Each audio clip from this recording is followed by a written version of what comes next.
Concerns raised with regards to vote buying. I don't know if you've heard that your opponents, that's the MPP, they've raised concerns that they whenever their members come around to vote, they see the others pull them aside and all that. I don't know if you've heard that. My dear, this is not news. I mean, every election there's a vote buying. I mean, so if we are buying votes, they should also buy their votes. I mean, we have members who traveled all the way from Kumasi and they have to come and vote. So if such people come, you have to give them TNT to go and vote. I don't think it's a vote buying. Are you guys? So if you think it's a vote buying, you to go and buy the vote. It's as simple as that. But there are concerns that it could affect the integrity of the process. Are you I mean, which one is integrity? If someone is loyal to you, why not? The person will vote for you. With or without money, the person should be able to vote for you. So I don't think it's going to, I mean, giving the person TNT. And this morning, I have to call a couple of people. I mean, I was at Mass TV the other day. I gave my numbers out. And people are in Kumasi, others, Takwa, and others who are in Eastern Ridge. So I told them when they come, they should call me so that I'll give them their TNT. And I don't think this is vote buying. Just to support their TNT. I don't think that influences them in any way. It doesn't. I mean, if someone loves you, the person loves you, irrespective of what you give to the person. Giving money to voters in and around the vote. We are not giving money. We are not giving, point of correction, we are not giving money. I'm saying that we are supporting them with their TNT. When someone calls you, I mean, looking at where I am, I don't also have Momo on me. So if someone should call that she doesn't have a transport, and for instance, I say, okay, pick an Uber. When you come, let me pay the Uber. And I pay the Uber. Is it vote buying? The person called me. It's transportation. Yeah, if the person is MPP, I don't think the person will call me. Obviously, the person is an NDC. That is why she called me. So I have to support. And equally, the MPP people also call them for TNT. So, I mean, this is not news. But the concern that is happening around voting centers. It's happening around. Yeah, if the person should come and vote, why are you going to get the person? It's a voting center. So you give it to the person at the voting center. Are you getting? Honorable, one last question. Yesterday, we saw a turnaround from the MPP parliamentary candidate. Initially, I could say that probably your candidate might have been in a comfortable lead because you didn't know the MPP candidate was going to run, but then she decided to. What is your take on that? Oh, she has decided. Initially, I thought they won't run, but now that they said they are running, meaning that the grass is not good for them. I mean, so if someone should take a decision that the party has taken a trend that don't run, stand, that don't participate in the election, and you say you want to, meaning there is something wrong somewhere, and so she's afraid that she might lose the election. That is why she said she's running, and so that is it. Thank you. Thank you very much. And that is the Honourable Minister for Greater Accra. But then we also have one member here that we're also trying to get hold of. Oh, okay, that is Honorable General. I've done only 2 stations. Let me finish the rest and I'll address you. 2 stations now. BBI Ekama. Yes. Well, that is General Asiedu Inketia, right here, closer to the Odoko. He just made an entry here, but then he says that he's been to just 2 polling centers and he'd want to talk and give updates after he's been to the other polling stations. He couldn't say much more, but we are hoping that when we get to meet him some few moments later, he'll give us more updates on what he's seen so far in the Ablekuma North constituency. To be precise, the 19 polling centers that the voting is ongoing. So that is his car moving from here. Yes, so we see a lot of big people in the party touring the various polling centers inside the Ablekuma North constituency. So his entourage is currently on the move now. Just as you're also on the move, I'm pretty sure we'll also get closer to him and speak to him very soon. These are all scenes from the Methodist Odoko, right closer to the initial collation center for the 2024 Ablekuma North elections. So they just moved away, and we'll be bringing you more details on the other polling stations from here. I'm moving to other police stations to engage the mood there.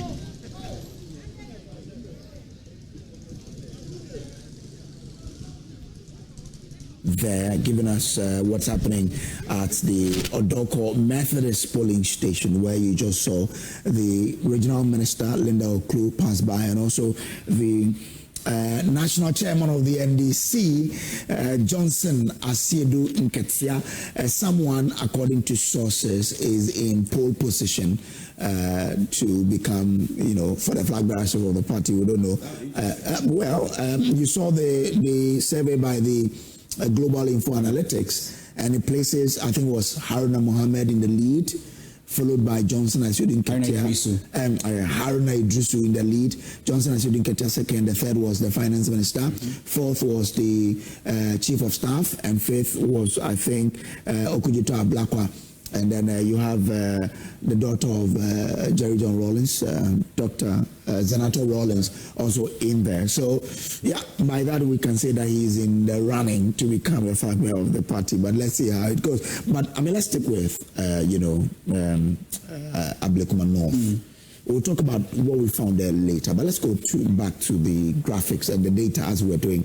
We were at the turnout.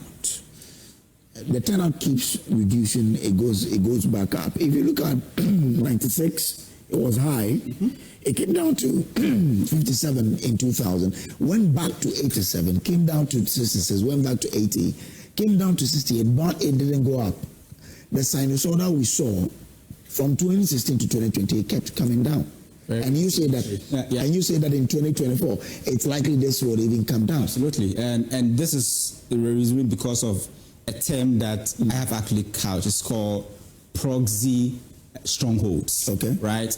Proxy strongholds are places that traditionally they're not supposed to be your stronghold, but you create this as a stronghold for your own self, right? So there are authentic and pure strongholds, like if the MPP goes for parliamentary elections in the Ashanti region, a place like Bekwai, a place like Bosome Freon, a place like, any other place in the Ashanti region where MPP wins, you can say that these are organic strongholds without any form of strong campaigns and influence or whatever, or busing people to the place. NPP is likely to win. The same way if you pick a place like the Volta region, Ketsusa, whatever place, these are organic strongholds of the NDC, right? But a place like Ablekuma, and you heard Linda Oklu there saying that, well, we had to give some people TNT. Why is this important? Because you have ended up creating proxies where a place like Ablekuma North, if you don't bus people from other places, you will not get the numbers. Right? Are we saying that's the case for the MPP as well? Well, for both political parties, they do that across the country, where when they are creating these proxy strongholds, which I my own term, right? What they do is that they go to their strongholds, right? Places like the Ashanti region, or for the MPP, Eastern region or the Ashanti region, and bars people from these strongholds and create a proxy stronghold in other places that they think they can win. Same for the NDC. So when you have an election and you are not able to move people, there is no motion there. The propensity that people will come out to vote, and even you having a high turnout, is very, very small, because you create proxy strongholds. It can be a stronghold for the NPP, but I bet you, Kojo, if people are not transported around and people are not moved around, it is difficult, because this is 100% urban constituency where... Okay, so I'll let you hold on to 100%. Let's join Jacqueline Ansumaya, because she is speaking to the Deputy General Secretary of the NDC, Mustafa Agbande, now. Fear is very calm. Clearly, there's one thing that is going to happen. The NDC knows that we are partnering with the people of Ablekuma North to enhance development. For us, it's about development. For them, it's about votes, because they've had this seat for 28 years, never did anything with it, never developed the place, rejected the place. We are here to partner with a young, energetic woman, his president and his government is in power to help change the narrative of the area. And for us, it's a win for the NDC at the end of the day. The MPP knows that for a fact. Because clearly, we are here as national executives. The MPP is divided into two camps now. Some are sitting in Accra at their headquarters who say they won't come for the election, but behind the scene, they claim and pretentiously are campaigning. But you can't go to the people with this kind of hypocrisy. How can your parliamentary candidate be in election and then you say we are not going, but on one side you are going? Now all of them are here. In their 6 camps that they are divided, they are using these constituency to campaign for their presidential ambitions other than this parliamentary election. So for us, we are here to win the seat. They are here to do presidential candidate election. Okay. Now, Honorable, there's a video circulating which happened at one of the polling stations, Church of Pentecost, with a journalist being assaulted. I don't know if it has come to your notice. Assaulted by who? A police officer. Well, we'll discuss that. I think that this is not the first time. The minority leader, Apenyoma, slapped a police officer recently. Nothing has happened yet. So that is why another thing like that would happen. So when we finish the election, all of these matters will be addressed. These are hazards of the environment. And so we take responsibility for it, that a police officer would do that. I don't know what the issues are. But if you are in election, no matter what comes, there will be scratches. And so these ones are normal of the season. Yes. Sure. Well, thank you very much. We'll get to talk to you later. That is Mustafa Mande. He's also right here at the Ablekuma North constituency, still in the same area that we met the Greater Accra Regional Minister and also Monsieur Dunketia earlier. They are all moving to the various polling stations to do their checks, and just as he said, every person who is here is optimistic that the candidate would emerge victorious at the end of the day. We still in the constituency, bringing you up to speed details on what is transpiring here. This is your election headquarters. Trust us to bring you undiluted coverage of what's happening in Ablekuma North. In the 19 polling stations, now the Electoral Commission is rerunning, elections there. Well, I say stay with us because we will get you on the fact that is happening there. Let's get back to our smart wall. Kofi, you were on the proxy stronghold. Yeah. Right? And I was saying that when you have proxy strongholds and you are not able to transport people at a certain point in time, you have a very short period of time to move people around, it actually results in lower turnouts, right? And let's look at places in the main elections, right?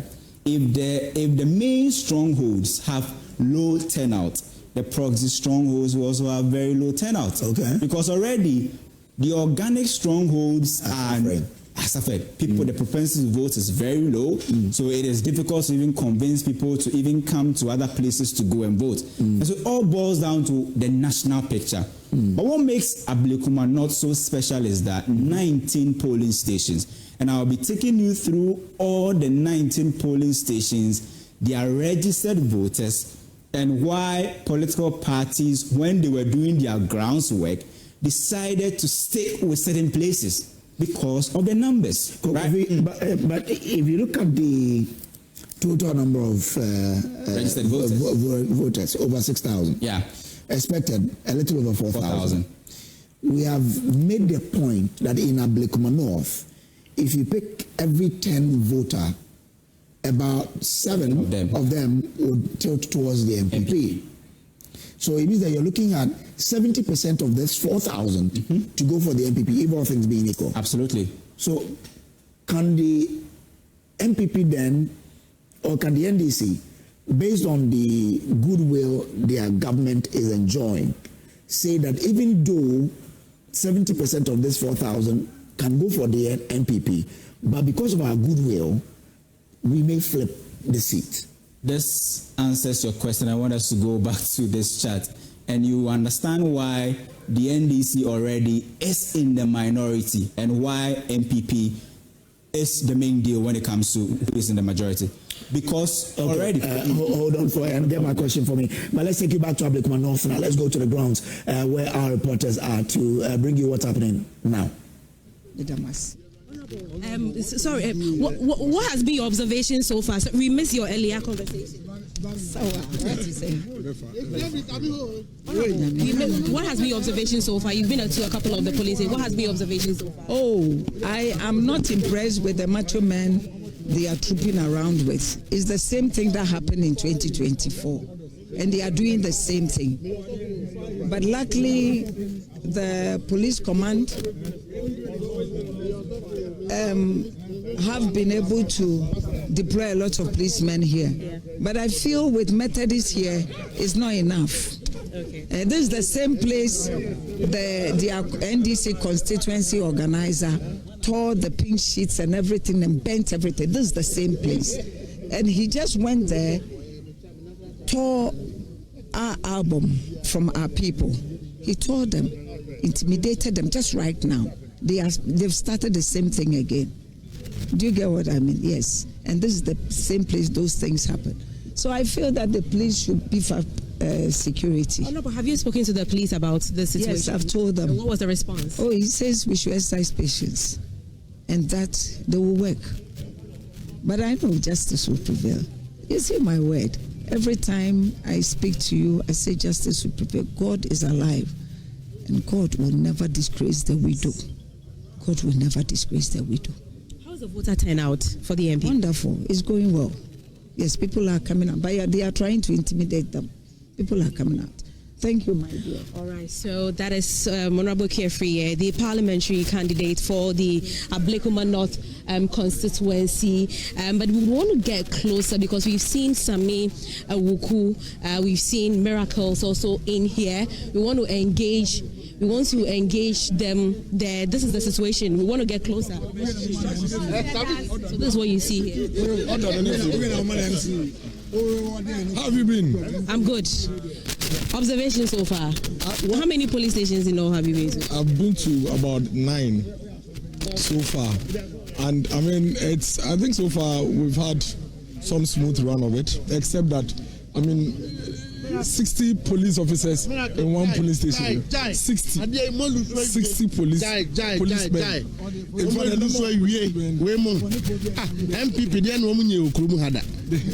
In fact, what is he doing here? They have announced that they are not contesting this election. We are all aware. What is he doing here? Oh, yeah, they are.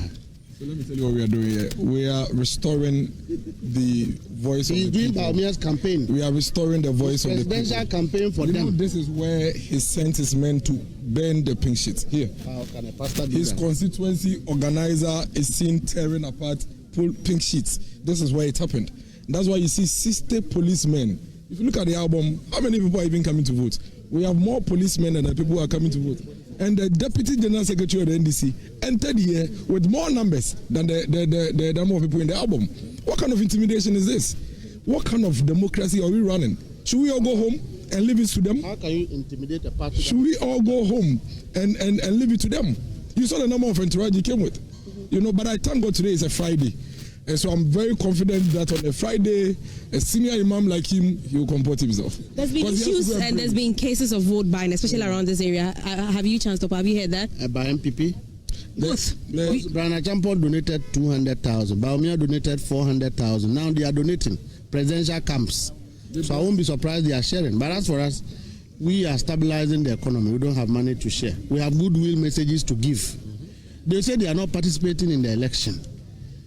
They told all of us. So I don't see why they are here. Where are their principles? You saw the reports going around yesterday about the Jubilee House bringing 10 million into their constituency for just 19 police stations, 10 million. This morning, there's a video on one of your sister stations where the gentleman was asked after he finished voting what happened. And then he said he's received 100 cedis from the NDC candidate to come and vote. He's on record. In fact, I'm actually pushing that video to the OSP because he's the one that's arresting people for vote buying. Ask him. The gentleman said he received Momo, and this can be verified. Because all we need to do is to go to MTN and actually verify whether he's lying or not. Because I am not the gentleman, I don't vote here. But he confirmed that he received 100 cedis from the NDC candidate to come and vote. Why are we selling our democracy? Why are we buying the will of the people? I don't know what the NDC think they are doing. Ablekuma North is voting. These are allegations yet. But that's exactly what I said. Didn't I say that the gentleman is on video? Yeah. And the gentleman has yet finished voting. You see, they can buy as much as they want. But there's one thing that I know for sure. What I know for sure is that Ablekuma North elections today is to halt a possible parliamentary dictatorship. Ablekuma people are not just voting for a leader, they are voting to halt the possibility of handing over this country's constitution into the hands of one people for them to manipulate and do whatever they want. They are doing it for the mother Ghana, and that is why we are here to ensure that nobody intimidates them. They are looking for an absolute 2/3 majority, and he knows it. Ask him whether he is for John Dramani Mahama, His Excellency, going for the 3rd term or not. He will tell you that he doesn't know and that he hasn't been told anything yet. We are working at ensuring that there is balance in our democracy, and the people of this country should not be intimidated from doing that. Miracles was at the presidency. Have you finished sharing the money? This is. I met him there sharing some money. I met him there sharing money. Have you finished sharing? Or you are here to share for that? With which Nanado destroyed this country, they are the ones campaigning here. Okay, so that is the situation here. You've heard a lot from Mustafa and also Miracles here, right here inside the polling center here at the Methodist Church, Modoko 1. And a lot of people are still trooping in here. The security is doing their possible best to make sure that everything is under control, because according to the security, there shouldn't be any form of campaigning right closer to the polling the polling station. So that's currently what is happening here. We also see Sami Awuku in here too. We are refrained from anything that will mar the process, and that is why you've seen we're conducting ourselves well. Those in office, those mandated by the state to protect the people and protect the electoral process, must ensure that they are also doing the right thing. I want to state that don't let us believe the rumors we are hearing that the last few hours towards the end of polls will be when the violence will be at its peak. We've gone almost through half of the day, and we believe that it's been relatively peaceful. But we do not trust the NDC in this process. Let me be very honest. I don't trust them in this process. And that is why we are vigilant. Because I've seen many of their operations boys. As we say, we want the police to do their work. It doesn't mean that we also do not have the same boys that they do. But we've been very restrained in ensuring that we also go by the rules. That notwithstanding, the MPP will also help provide security to support our candidates and our people at the various polling stations, to also help give them comfort. Let the police do their part. As citizens, we also will do our part. Thank you. Thank you.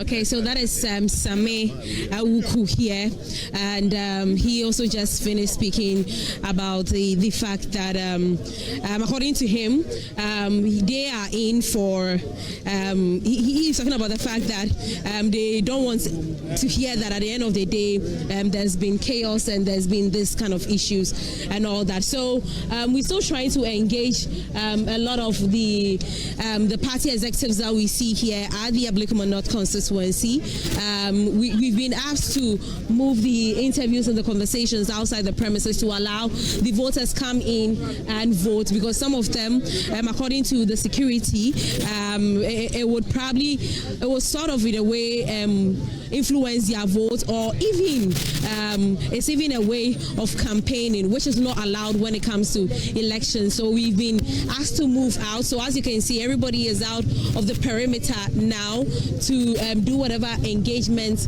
that they want to do here at the Odoko Methodist 1. But then to anyone who is just watching, this very location is used to be the collation center for the 2024 elections. Yes, this very center. and this is where all the chaos started until it was recollated and a whole lot, until it finally resulted in a rerun. So the number of voters expected here is 464 voters. I'm yet to confirm the number of voters that have voted so far, but that is the current situation in here at the Ablekuma North. We don't know what is going on, but we see everyone being asked to move.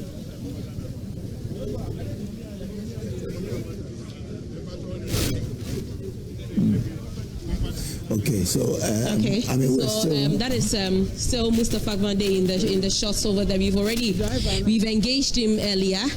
We engaged him earlier.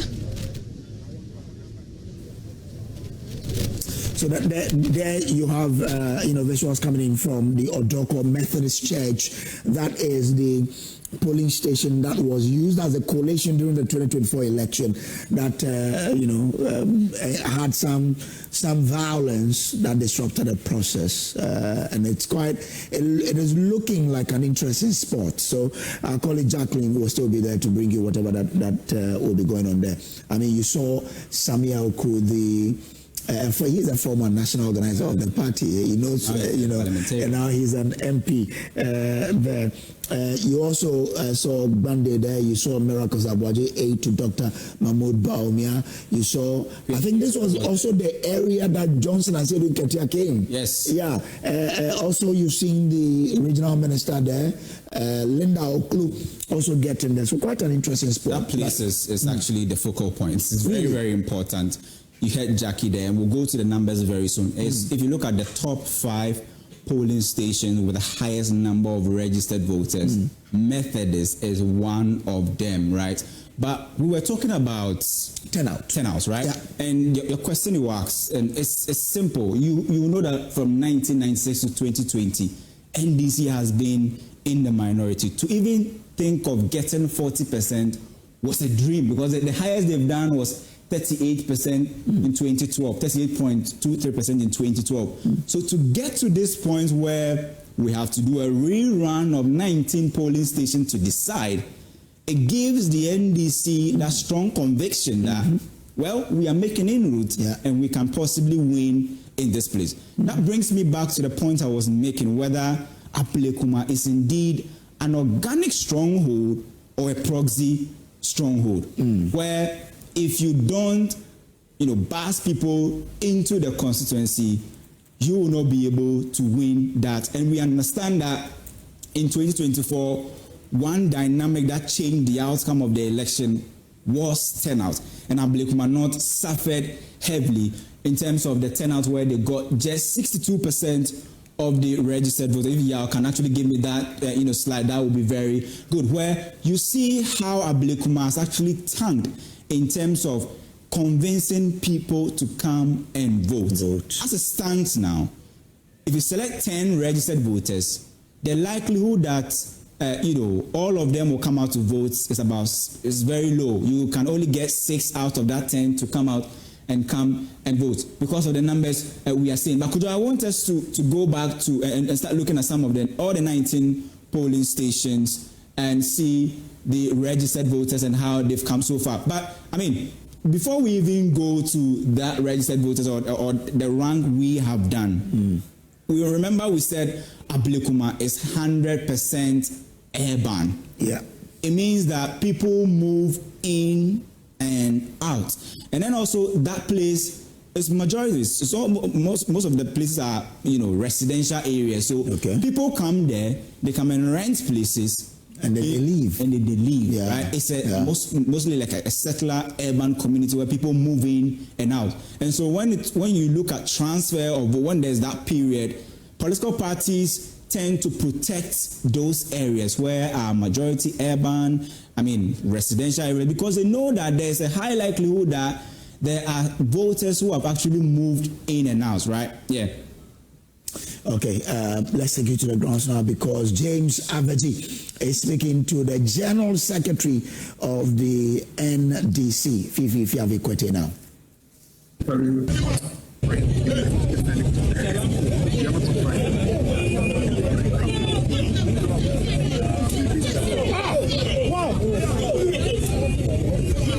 As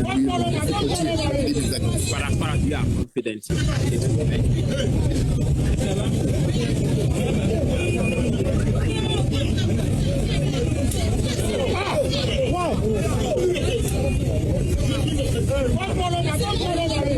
Apologies for the quality of the sound there, but we'll take you back for that particular interaction between James Avyie and Fifi Fiavi-Kwete, the General Secretary of the NDC. Kofi. I mean, it still boils down to turnout, right? Yeah. And in fact, the national picture stands somewhere around 64%. Okay, so it will be interesting to see the direction that Ablekuma will go in terms of this 19 polling stations. It will be when we do the simulation and also the modeling. At what point are you going to have people coming out to vote? We'll look at that data very soon and see how the turnout is going to look like in Ablekuma North. Okay, let me take you back to the conversation between James Avyie and Fifi Kwete now. Okay, all right. I will bring you that particular conversation later. Yeah. So let's go to the data and tell the story behind the numbers. Very important. And we'll be looking at, for me, this chart is fascinating. If you look at how the turnout has actually declined. And for me, one key reason is that this is a proxy majority where, although... But let me ask you a question. Since when did they start? Exactly, because if you look at the data, 96, MPP won it. I mean, MPP won it, right? This is this is turnout, but 96 MPP won it. 2000, 2004, 2008, 2012.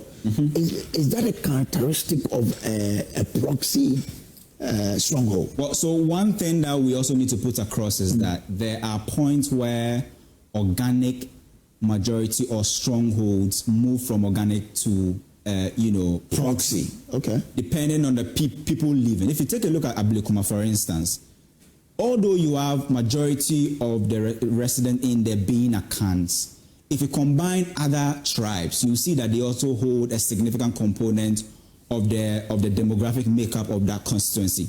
So depending on how people move in and out, a constituency can move from an organic stronghold to a proxy stronghold. And the political parties, they know. When they look at the numbers, they see the turnout, they see how they move from a certain percentage in a certain previous election to another percentage. They know that they need to do something about it. So it's either you actually bus people in to do the registration, or possibly galvanize your base and get more people to also go and vote. We also made a point of Ablekuma also having a significant component of youth being part of their voter register. So although it could be an organic constituency between 1996 and possibly 2008 or 12, the more you introduce new voters, the more the dynamics changes, and it actually makes it sort of like a proxy stronghold. Now just look at this. If you decide to do the simulation where this was the turnout somewhere 2020, and we decide to say that, okay, let's use the 2020 86%, 68% turnout to do the calculation. It means we're expecting some 4,666 to come out and vote, right? If you decide to use 57%, which has been the lowest, right? 3,911 people are likely to come and vote. And if we decide to use the highest ever turnout in Ablekuma, we expect 5,833. So all scenarios in this super graphic that you're seeing on the smart wall. Best case scenario or the average scenario, 4,666. Worst case scenario, 3,911.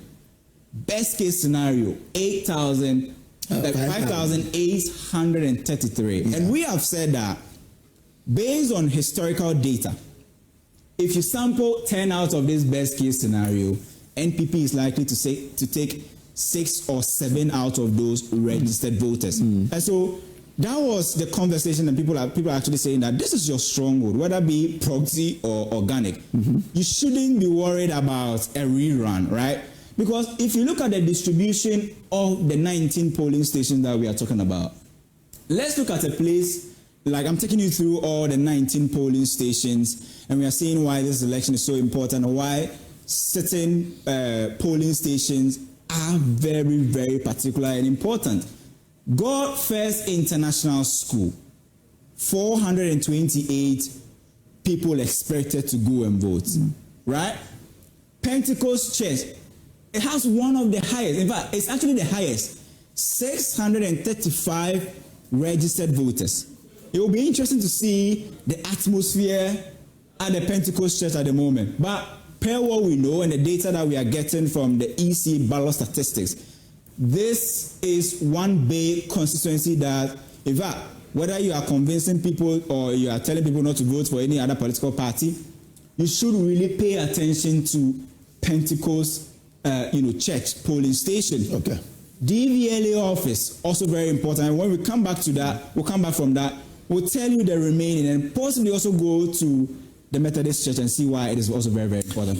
All right. This is still the special edition of News Desk. It's an extended edition because we're going till 12 midday.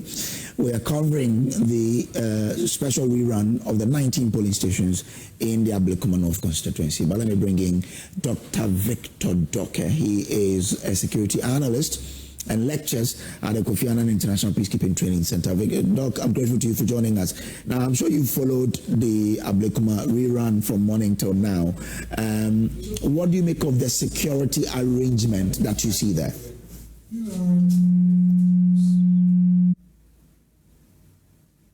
Doc, if you began talking, then you have to unmute for me.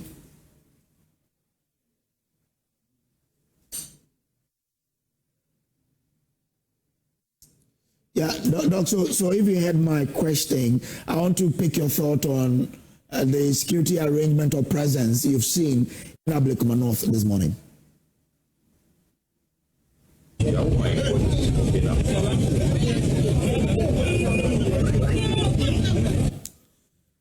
Well, Doc, good morning to you.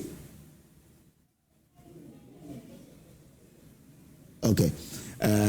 We have Dr. Victor Doke. He's a security analyst and a lecturer at the Kofi Annan International Peacekeeping Training Center. So we'll bring him on quite shortly so we can have this chat together.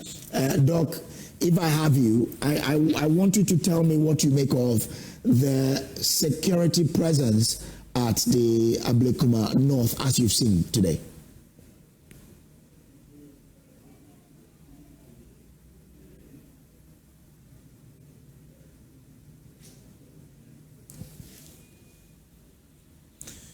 Okay, we'll bring that to you later.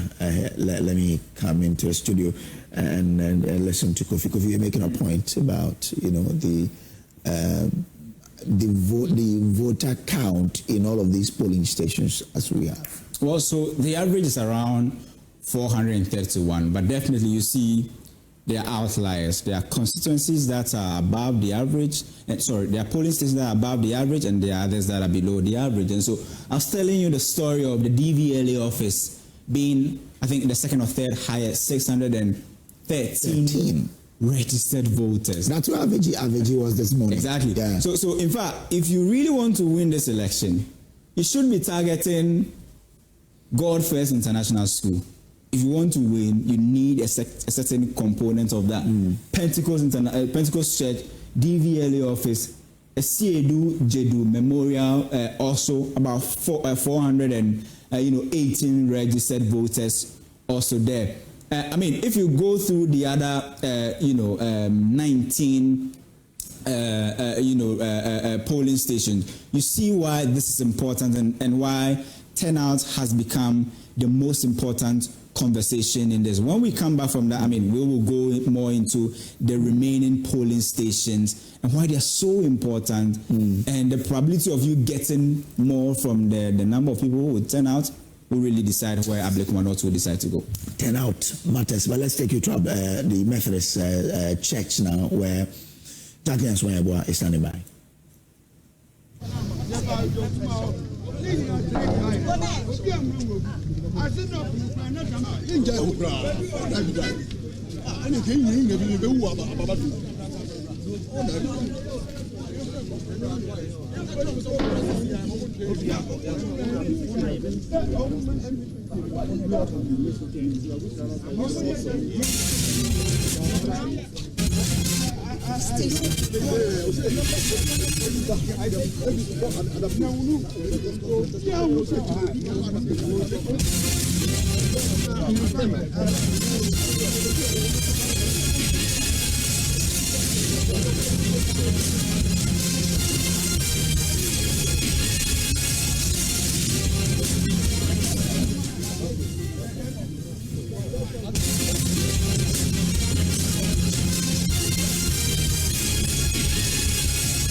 Okay, so these are some of the scenes in here at the Ablekuma North constituency.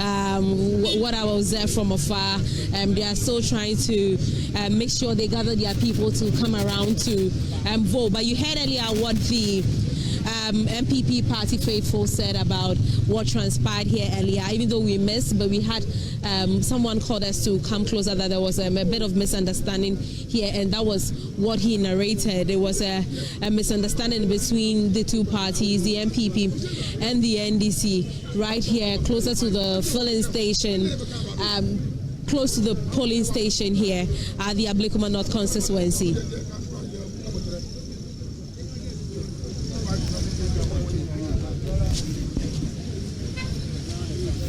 But let me bring in Dr. Victor Docker now. He is a security analyst and a lecturer at the Kofi Annan International Peacekeeping Training Center. He's joining us via Zoom. Doc, I wanted to pick your thought on the security presence you've seen in Ablekuma North. You can even comment on what you've seen. We understand there was some misunderstanding of a sort there, but I mean, they've been able to resolve it. Right. Thank you. Good morning. I hope the voice is okay now. Very okay, yes. Right. So with regards to the security preparations, one, what I've heard from the police themselves is on paper, deployment of about 100 or so personnel at the polling station. Yes, 100 per polling station, that's what we know. Yeah, 100 per polling station. But on the ground, what I've seen is not 100. In some places, that this one I passed through before coming to the office, it's not 100. Now, even with regards to what we are seeing now on screen, I've counted about 4 of them. So where are the rest of the 90-something? So I don't know if the 100 is really reflective on the ground, but they should have that reflection on paper on the ground, if that is not the case, because it's enough to even have any kind of misunderstanding. So it shouldn't even, exaggerate or extend to fiscal confrontations. 100 is so much enough to curtail any sort of misunderstandings and to even respond to any situation in regards to whoever wants to disturb the exercise. So I think in all, they should take a look at it well. Those areas probably where it's less than 100, they should try and add up to the numbers. But so far, the patrol with regards to the police service is high. I've seen a lot of them patrolling. I've seen the men gear up very well. I hope the momentum in that regard should be maintained. The preemptiveness and proactiveness with regards to responding to emergencies that would happen or reported to them should be very apt. And they shouldn't take anything for chance. Whoever flouts the laws, they should take out a person and then deal with the person according to the law. We wouldn't want to have a situation where sympathizers of the ruling party or ruling government, would be arrested, and then we hear that because some politically charming and all of that, they've released them. Everyone who flouts the laws will be made to face it. And I think with that, they will send a signal to the youth who want to foment trouble to, stay away. Prior to yesterday, what I noticed was a lot of motorbikes, around with youth, displaying here and there. And today it's limited. It's early days, yes, because they know motorbikes are not allowed, at some distance. But what happens afterwards, the voting itself? We're talking about the counting. Alertness needs to be, extended. right till the end of the counting and declaration. So if after 5 p.m. we also notice that motorbikes are very rampant in areas, I think they should be able to be quick enough to, stop all those things.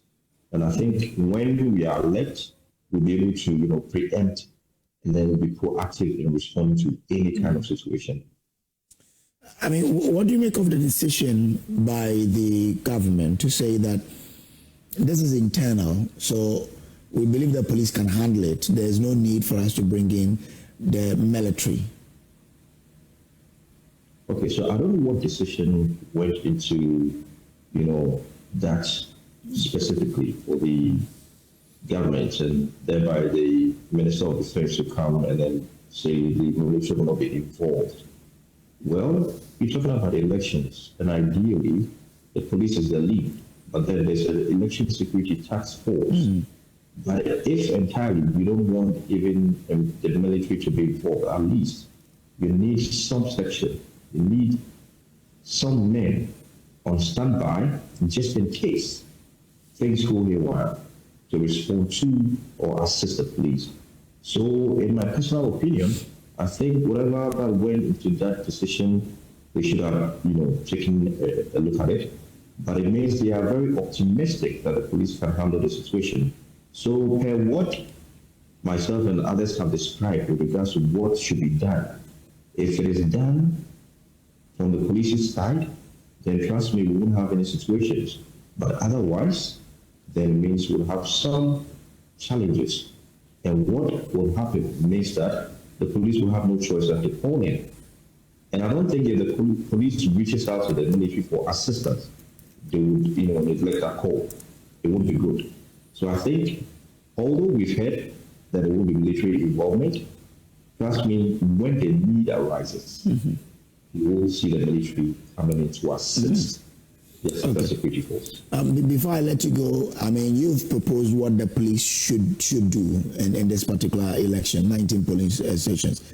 Can you refresh us to understand what your position is as to what the police should do to maintain peace and order in this process? One, neutrality is very key. Immediately the citizens see you take inside, then they begin to, point fingers, allegations fly here and there, and it makes it difficult for you to execute your mandate.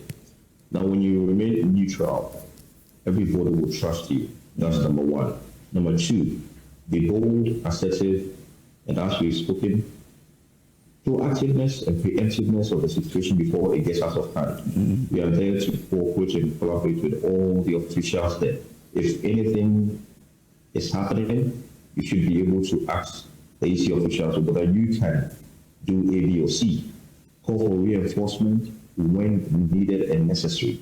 The moment you see large young groups with big motorbikes, as we're seeing now, people wearing military paraphernalia or something that looks like military paraphernalia, and you have to call in emergency response team, you call in the emergency response team to come and then assess with the situation, you observe, you monitor.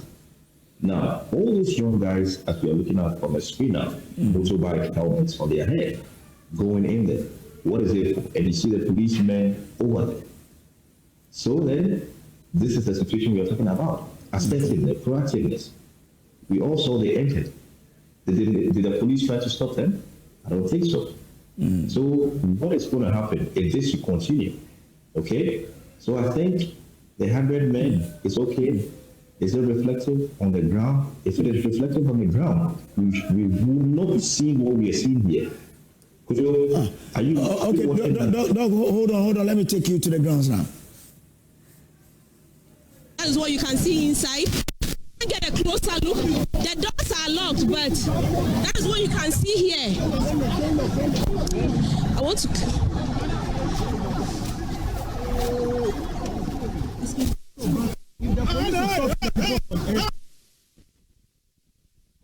That is what is happening right inside here at the. So that is some fight happening right inside here. That is what is happening here.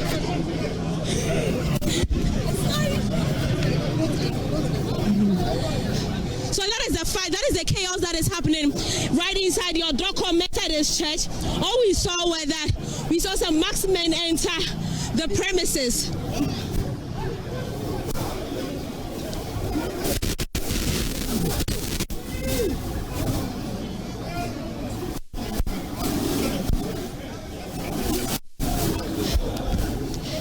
So the police is in here trying to halt whatever that is happening. You can see that the men who entered, they have been apprehended.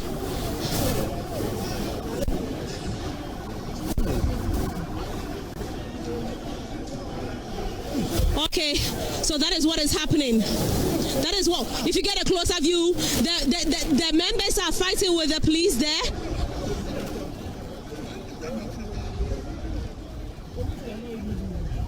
Like, what is this? That is what is happening. Don't go inside. Okay, so they've moved to the back. They've moved to the back of the building.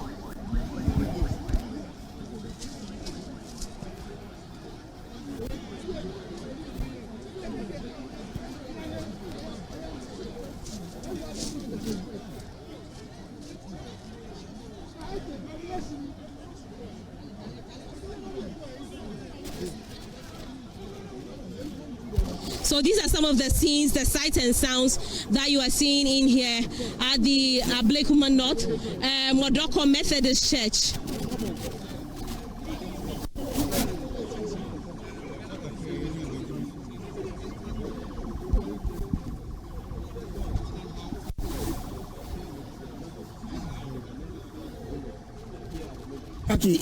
I want to find out from you. Here.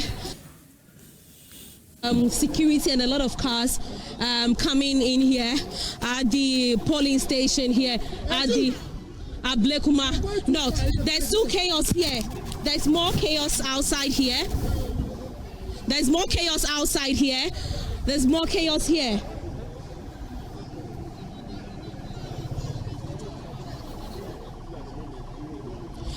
Oh, Jesus! A lady has been slapped. Wow. Sorry. Jesus. Hey. No, but why did you slap? One of our reporters has just been assaulted. Jesus. One of our reporters has just been assaulted. One of the members, they've just assaulted one of our reporters. Come.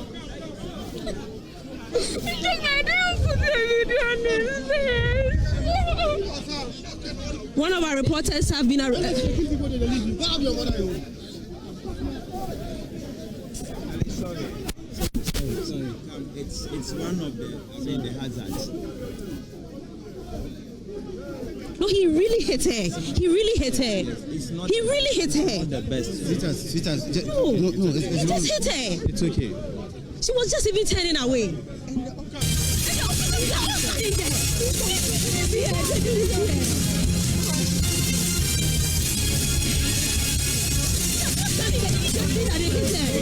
Standing there. Sorry.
Well, I mean, quite unfortunate scenes we are seeing there.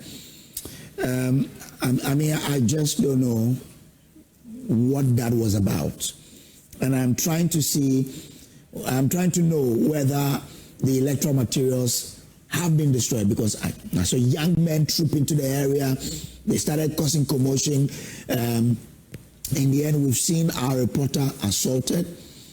You just cannot understand what exactly, led to that. And I'm sure we'll get Jackie on the line to help us understand, make sense of exactly what happened there. I want to understand the impact of that on the election process, because the way they came in there causing commotions, I'm sure the electoral officers had to pack and go somewhere.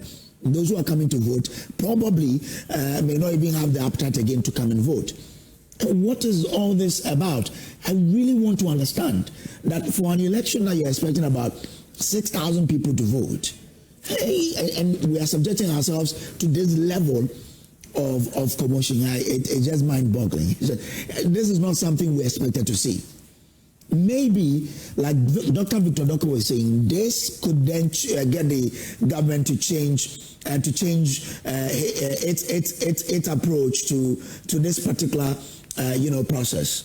Now, if the military were there, could this have happened? And who really are they? What was their purpose? For an election to just declare or get a process completed in 19 polling stations in Ablekuma North, and young people are doing this, what for? I really want to understand what led to this intrusion and who these people are. No. I'm sure the government is watching. I'm sure the Minister of Defense is watching. I'm sure the IGP is watching. We cannot go this way. This must be stopped. This should not escalate to anywhere else. And for those of you who are in Ablekuma, this is just your civil right to choose a leader. It is not an avenue for you to injure anyone.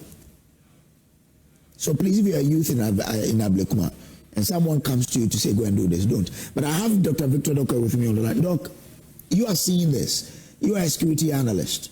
What do you make of what happened? Well, first of all, it's very disgraceful, disappointing. I hope your reporter is safe though, and they should take care of all professional measures in trying to send this information. Now, this is exactly what we're talking about. Being preemptive and proactive with regards to responding to situation. Now, if you say you have 100 personnel on the ground, there is a commander over there, and there should be an approach in securing the perimeter, the inner perimeter. Was this done? If so, you would definitely have been able to stop the gentleman, because when you condone or you barricade the outer perimeter, it means everybody coming in from the outer to the inner, to the core, will have to go through some level of processes. Voters will go through. So the moment you do that, you definitely would realize that these young men coming in a group like this, with helmets on their heads so they won't be identified, with hoodies on so they won't be identified, there's a purpose for which they are coming. You quickly respond.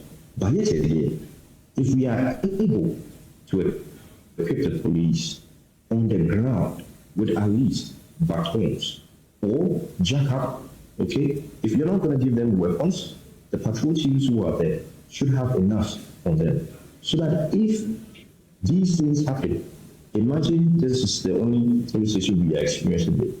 What about if it happens in five police stations simultaneously? What's going to be the response mechanism? Okay, so there should be a lot of patrolling. The formed police unit should be called in. They should be able to clear this immediately before it gets out of hand. As it stands now, they lost control over them. They couldn't stop these young men. And you saw how some of them were just standing by, because you can't. Okay. So you need what? Assistance. If the government will backtrack and then call the bishop to do what? Well, Doc, I'm grateful to you, but let's bring you this is our young lady. Oh, look at her eye. So it looks like she was punched in the eye. I mean, this cannot happen. Such a young girl, you probably end her aspiration to be a journalist from this experience. That cannot be the case. Look at her eyes, all red now. I'm really trying to keep myself from using certain words. But a young man cannot look at a young lady like this and decide to assault her for whatever reason, that you are trying to give someone's mother a job. So you have to assault a young sister. Why should that be the case?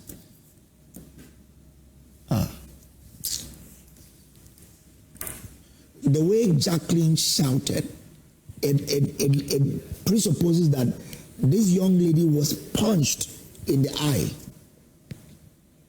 How many times have we men even punched each other in the eye? How much more a young lady? You punch that young lady in the eye just like that. And this is happening in Ablekuma North. And as I know, Jacqueline has been at the Odoko Methodist police station. So I presume this is where this particular, attack has happened. That this young lady with our social media team has been assaulted this way. But you're also watching the coverage of what's happening in Ablekuma North. The Electoral Commission is having a rerun of 19 polling stations. And we are there in all of these 19 police stations to bring you whatever is happening there. But Dr. Victor Doka is still with me. Doc, I mean, is it your call that the military, but how do we even deal with it? You are saying that we should curb this. How do we do it? Well, curbing means you having a lot of the personnel. And if you say you have 100 per police station, then it means that you are on top of the issue. Okay? Because aside the patrols you have on the ground, 100 each, okay, you are talking about the patrol team also who are equipped, ready for battle, ready for any situation. But this is not the case as we're seeing now at the Methodist Church there. Okay? You can count the number of the police personnel there and how they even responded to the situation. In certain situations like this, it's very understandable that you cannot, confront these charged young men who will throw you off. So what do? You also have to preempt this situation and then prepare better. If not, you call someone in who is better prepared. And when the military comes in, sure, trust me, there will be law and order in some of these places. Other than that, I'm afraid what has happened now will be some sort of, a caveat for other young guys to misbehave in certain police stations if they are not satisfied with the situation there. And if this happens, it's not going to be good. Exactly. This isn't good. Doc, but also earlier in the day, we saw a police officer in a video assaulting a young man, reportedly or alleged to be a journalist. So this adds to that particular assault. Does it tell us anything about how this process will go as the minutes pass by? Immediately you get to experience or see this kind of incidents, then they should put you on red alert. So red alert means you now revising your approaches. Now, for any security personnel to assault a journalist is very wrong. What went into the incident itself? So if we pick that incident up and then investigate and then know why the police assaulted the journalist, then the police will be checking through the ethics, whatever, and then we go to book. But I don't advise or encourage anybody to, in as much as you are dissatisfied with the process or whatever, assault a human being. That is very wrong. But I think we need to look at the approach with regards to even how personnel will handle journalists or even civilians on the ground there. So it doesn't come out as if, security personnel are deliberately, assaulting people who are mandated to cover or give us information. So going forward, we need a lot of, mechanisms in place. We find situations. How do we, communicate better? So if even the journalist is encroaching or going to area he or she shouldn't go, how how do we communicate that better for them to understand? This is what we need to do. All right. Doc, I'm grateful to you for joining us with your viewpoint here. But the visual you're watching on the screen now is that of our colleague journalist, the young lady who has been assaulted by unknown men. We'll try and get to Jackie to understand who these people, were, those who came there to do this, those who committed this atrocity of slapping a young lady in the eye. No. This should not be happening in this day and age. This should not be happening. That a young lady is assaulted the way she has been because of elections. And this is not even an election for the entire constituency. This is a rerun of 19 polling stations. Yet young men have the effrontery to enter into a polling station to do what they've done to that young lady. No, it must not happen. But we are still there on ground in Ablekuma North, and we'll be bringing you all that, But Doc, maybe as I still have you, is there a way journalists can really protect ourselves in these instances?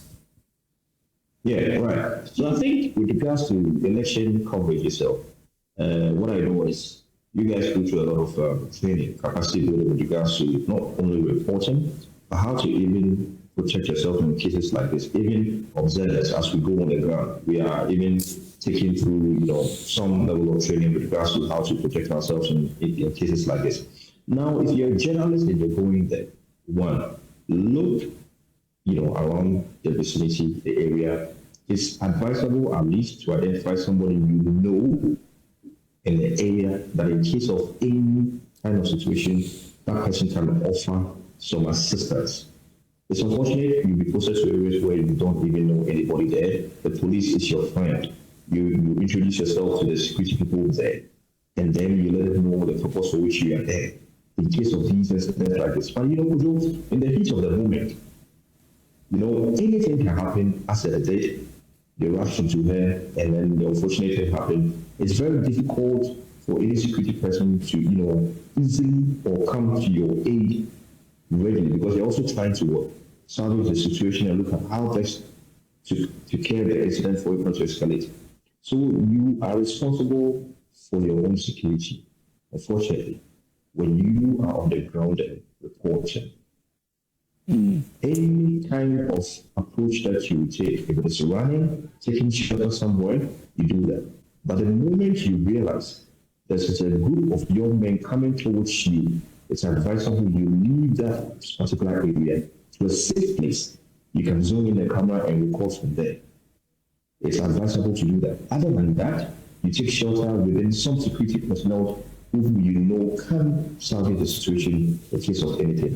But it's advisable that you don't get involved. Just don't get too near to the situation where the chaos is happening. Move away from that place, and then at least this first instance protective mechanisms can save your life.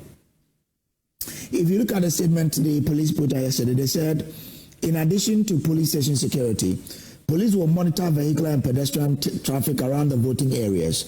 Strategic barriers will be mounted to prevent unauthorized access to polling centers. Can we say the police have failed because of what we just saw?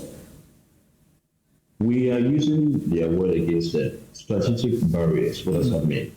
And then the others that you were. So that is why, if you remember, I talked about the 3 layers, outer, inner, and the core.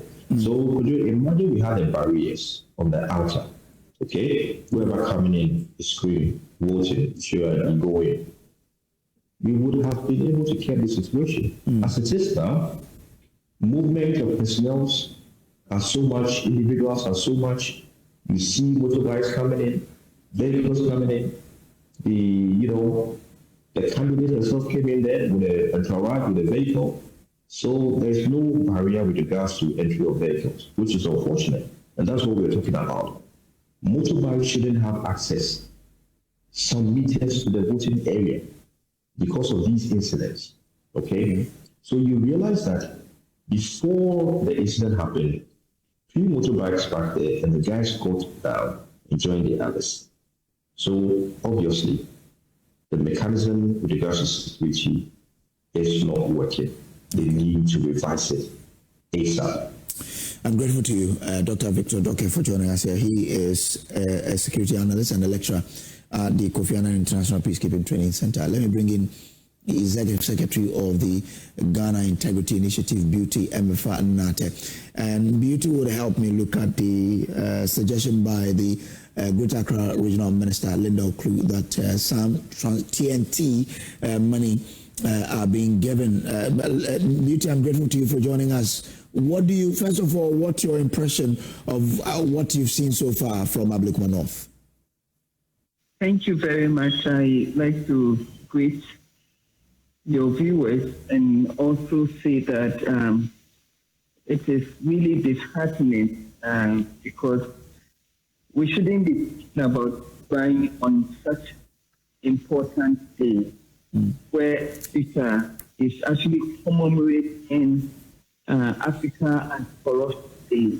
So the significance of this day is being marked by allegations of vote buying hearing from the Ablekuma North constituency.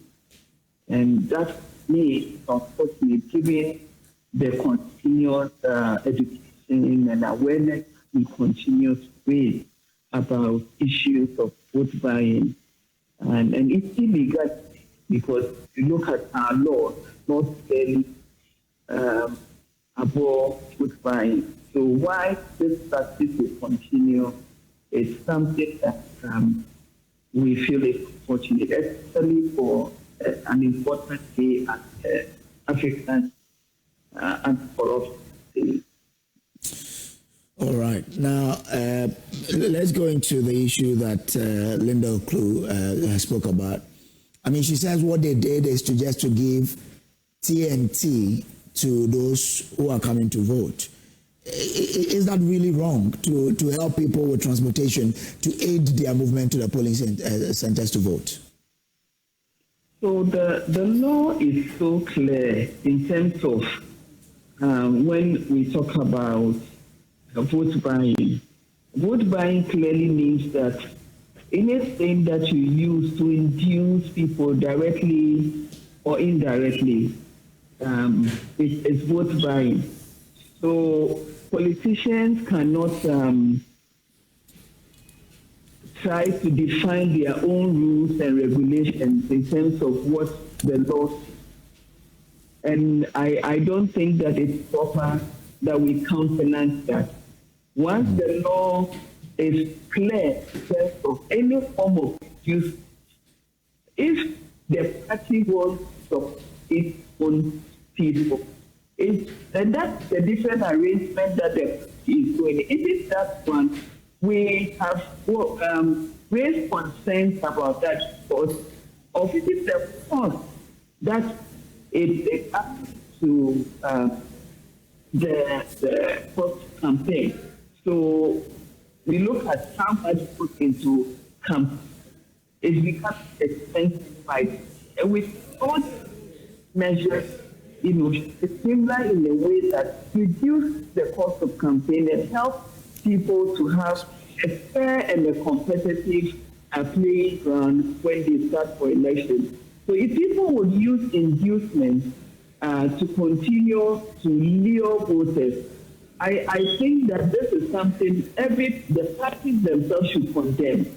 And history has even taught us that the electorates are even becoming wiser. If you look at what happened in Asimfosu, where a lot of money was displaced, voters were so able to discern and voted with their conscience and not the inducement. So politicians should come to that realization that the one-off things that they give around voters, close to election or election day, will not necessarily influence people's decision because people may have already made up their mind long enough, and the fact that they took something from you doesn't warrant that they are going to vote for you. So we think that especially these big parties in Ghana, the NPP, the NDC, should come to that realization and desist from inducement, so that we'll have people who go out to the polls can go there voting for who they think will better represent them. I guess this is an issue the OSP should immediately go into, right? Yeah, in fact, that was something I was going to talk about, because I wanted to say that for a long time, where we haven't seen so much action around the issue of vote buying and vote selling, we saw a lot of impunity.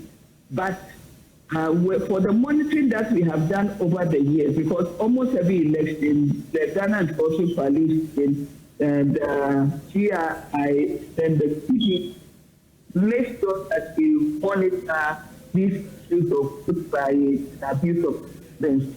And we've noticed past the years that because there was no thing, people was going, and this were even share a lot of pudding on the left day, it's that around police.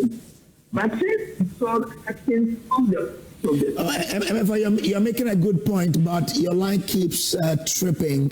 I don't know if you can just reposition yourself a bit, and then you make this point for me. Okay, so please, is it better now? I think it's better now, yes. Okay, thank you. So my point is that when there was no action in terms of ensuring that people who fall foul of the law are punished, there was a lot of display of this vote buying, at polling stations, even on election days. But we've seen that since the Office of the Special Prosecutor started initiating actions against people who violate the law, we've also seen some significant reduction. For instance, our monitoring of the last election, the last December 2024 election, we've seen some reduction in terms of how people come around to display or give votes, even on election day, packaged food and all that to induce. That has reduced, and we believe that it's also because of the important role that the Office of the Special Prosecutor is playing. So we are calling again on the Office of the Special Prosecutor that it's important that some of the issues that are coming, if we can also pick these up and, if possible, prosecute those who have offended the law in a way that it becomes a deterrent. And I believe the more we continue to do that, the less we will see some of these things happening. Yes, and I also want to use this opportunity to encourage the voters that, it's even not, I don't know how to put this, but as a voter, I think it's a disrespect to you for a political party to think that at the last minute they can come and give you money to induce you to vote for them. I believe that is very disrespectful. If the political party wants to serve you, there are lots of things that they can do for your community. But the money that they dish out, will not bring you development in your community. So citizens and people who are discerning should commit to saying no. And I want to use today, as I said, today is the Africa Anti-Corruption Day. Let us all commit to say no to vote buying and vote selling also, because it's a two-way affair. Okay. If the votes are not being sold, there wouldn't be a buyer. So if the politicians can also refrain themselves from selling or buying people's votes, I believe that we can bring this issue. Okay. But it is my hope that the Office of the Special Prosecutor will make an example of our politicians. Once we have 2, 3, or 4 politicians who are prosecuted on these charges, I believe it will send a good signal to politicians that they cannot continue to disregard our vote buying law. Okay, I'm grateful to you, Beauty MFA Nate, for joining us here. She is the Executive Secretary of the GII. Let's take you back now to the grounds in Ablekuma North, where there's more happening. Stay with us here on Election Headquarters.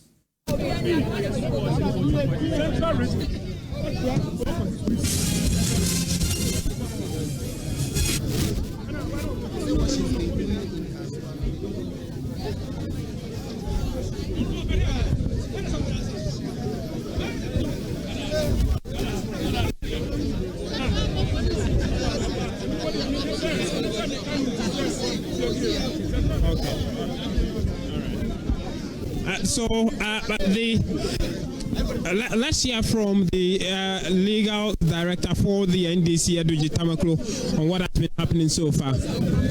No, but I'm saying that, my brother, where is Miracle? What would be the basis of the report? My brother Miracle is not here. I am here. I've actually been talking to the police commander here that we can all ensure that there is calm as we speak. And we are not leaving anything to chance. We are interested in ensuring that there's utmost security here to allow the voting to continue. Anybody I have seen here who has any association with NDC, I've stopped them. Let me calm my people down. Right. And so you heard that Aduji Tamaklo, who was speaking to us, and the supporters of the party. Some youths are pushing the gate now and wanted to have access to the place. This is the Methodist church, one of the polling stations at Odoko, where the clash has been happening between some supporters, gentlemen who drove in here on motorbike, a number of them in helmets, some covering their faces, clashing with each other. They just pushed the gate open. You see them there still pushing, forcing the gate to the polling center to be open for them.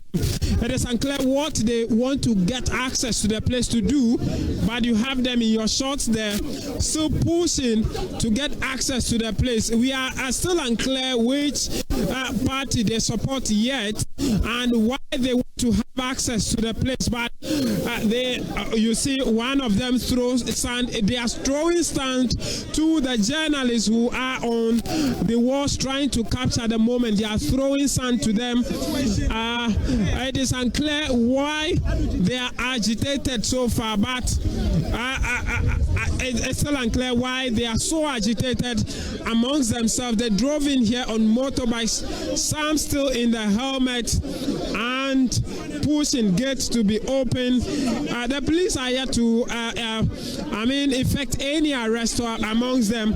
No one has been arrested so far. I see that Mustafa Gbande. I will try and see if I can speak to him briefly to know what the challenge is and what the boys want, for which reason they are here.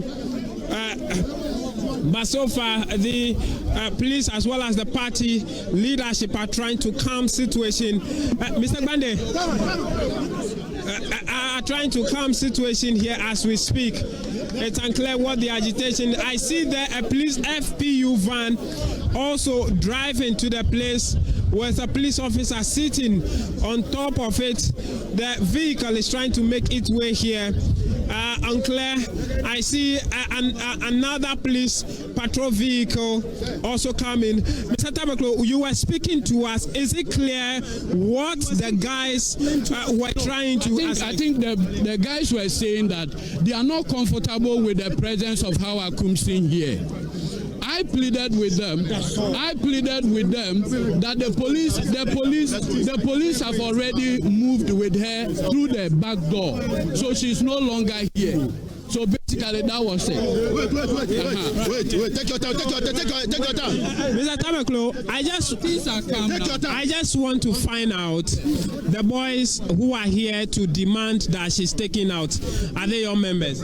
I saw one gentleman talk about pepper spray, and when they talked about the pepper, when they talk about the pepper spray, all that they just said that they are not comfortable with the use of pepper spray here. It's a voting center.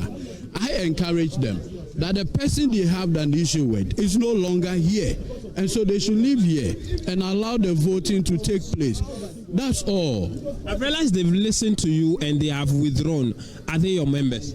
That I can't confirm immediately. But I've seen my constituency chairman here, but they are not among the people protesting. They want the voting process. Look, as we speak, the Electoral Commission had done a collation of about 262 of the polling station, and that put the NPP candidate with 48 votes ahead.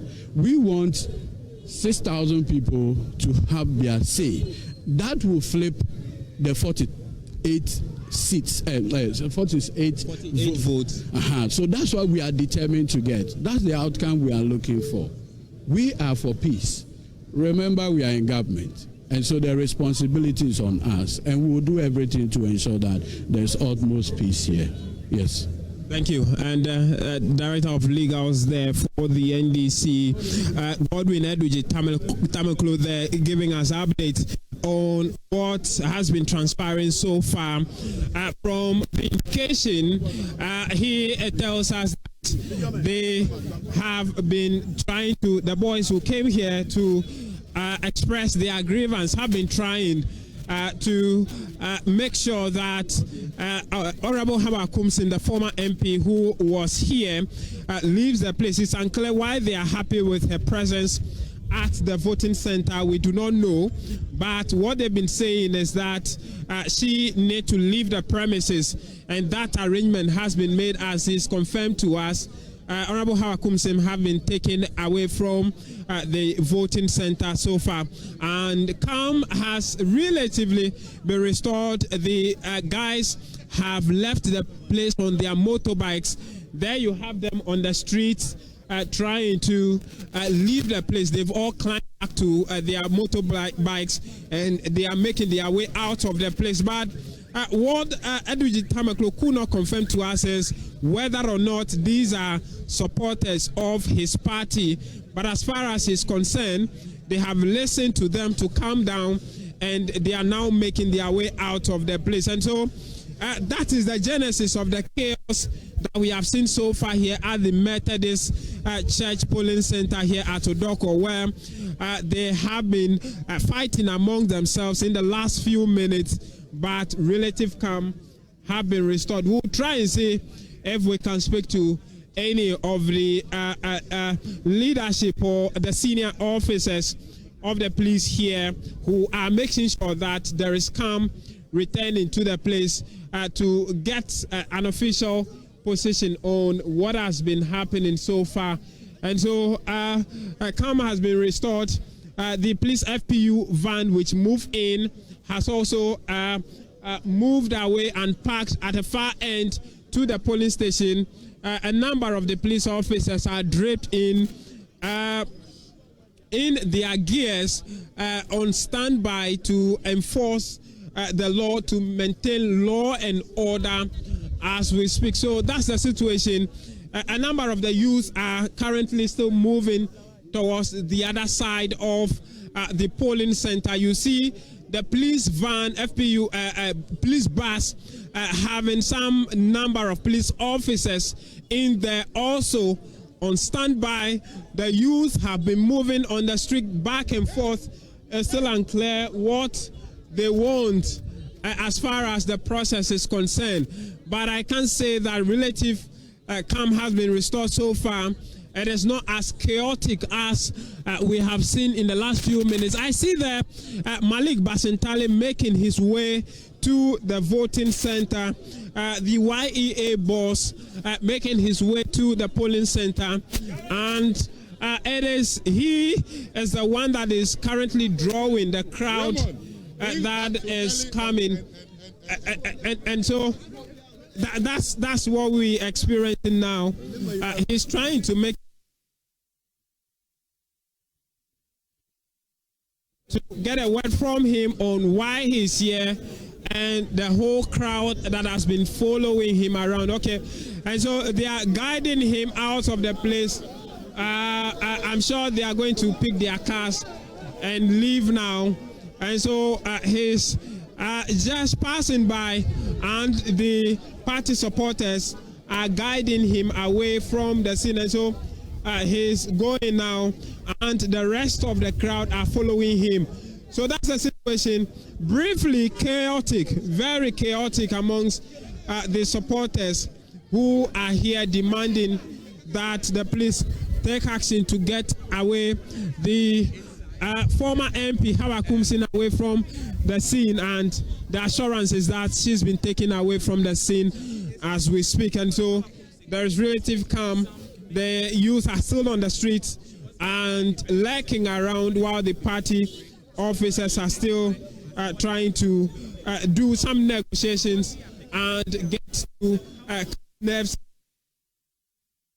station where the chaos has been in the last few minutes. A clash between two groups. The party leadership will not readily tell us whether the members are either members of the NPP or the NDC. But from the assurance we got from the director of legals of the NDC, Edwidge Tamaklo, so far, is that they've been able to negotiate with them, and they have agreed to leave the place. I see them, Mustafa Gbande still trying to engage a number of the youth there to see how they can make sure that total calm returns to the place. I'll try and see if I can get a word from him. Mr. Gbande, just want to pick a word briefly from you. You've been able to do some negotiation with the youth and they have retreated. What exactly have been their demand? Why they are agitation?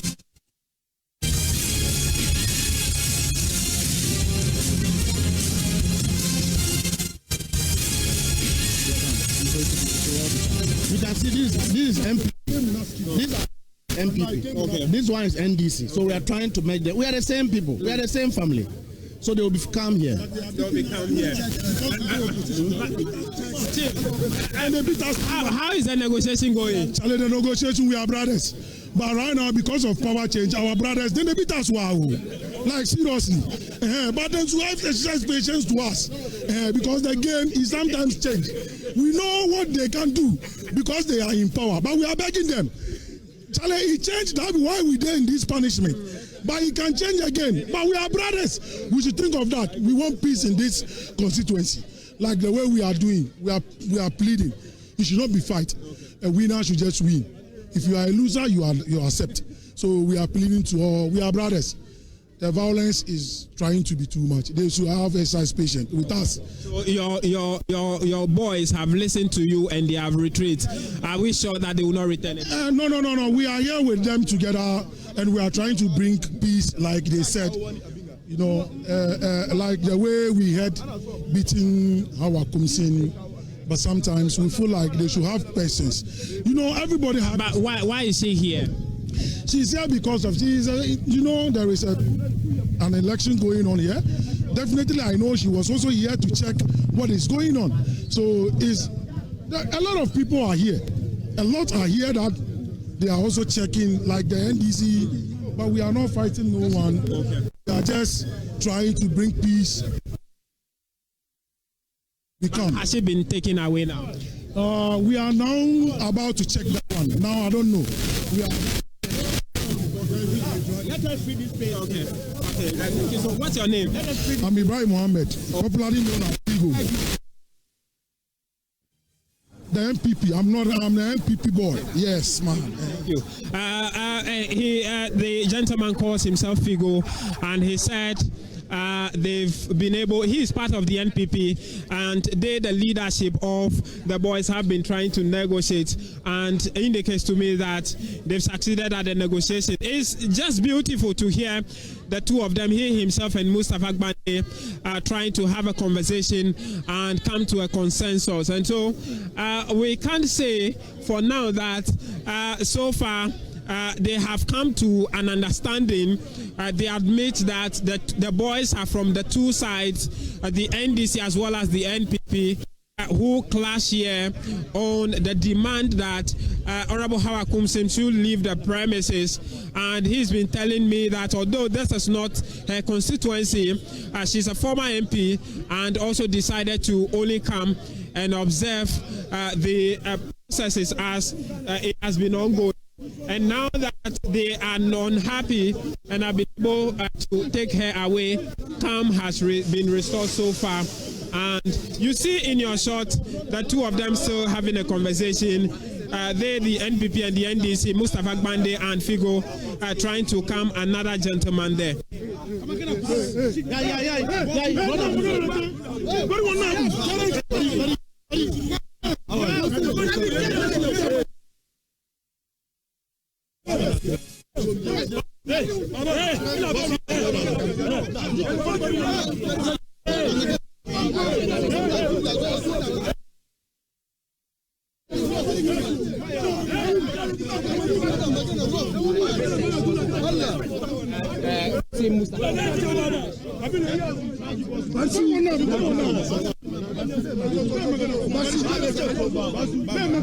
So they're still trying to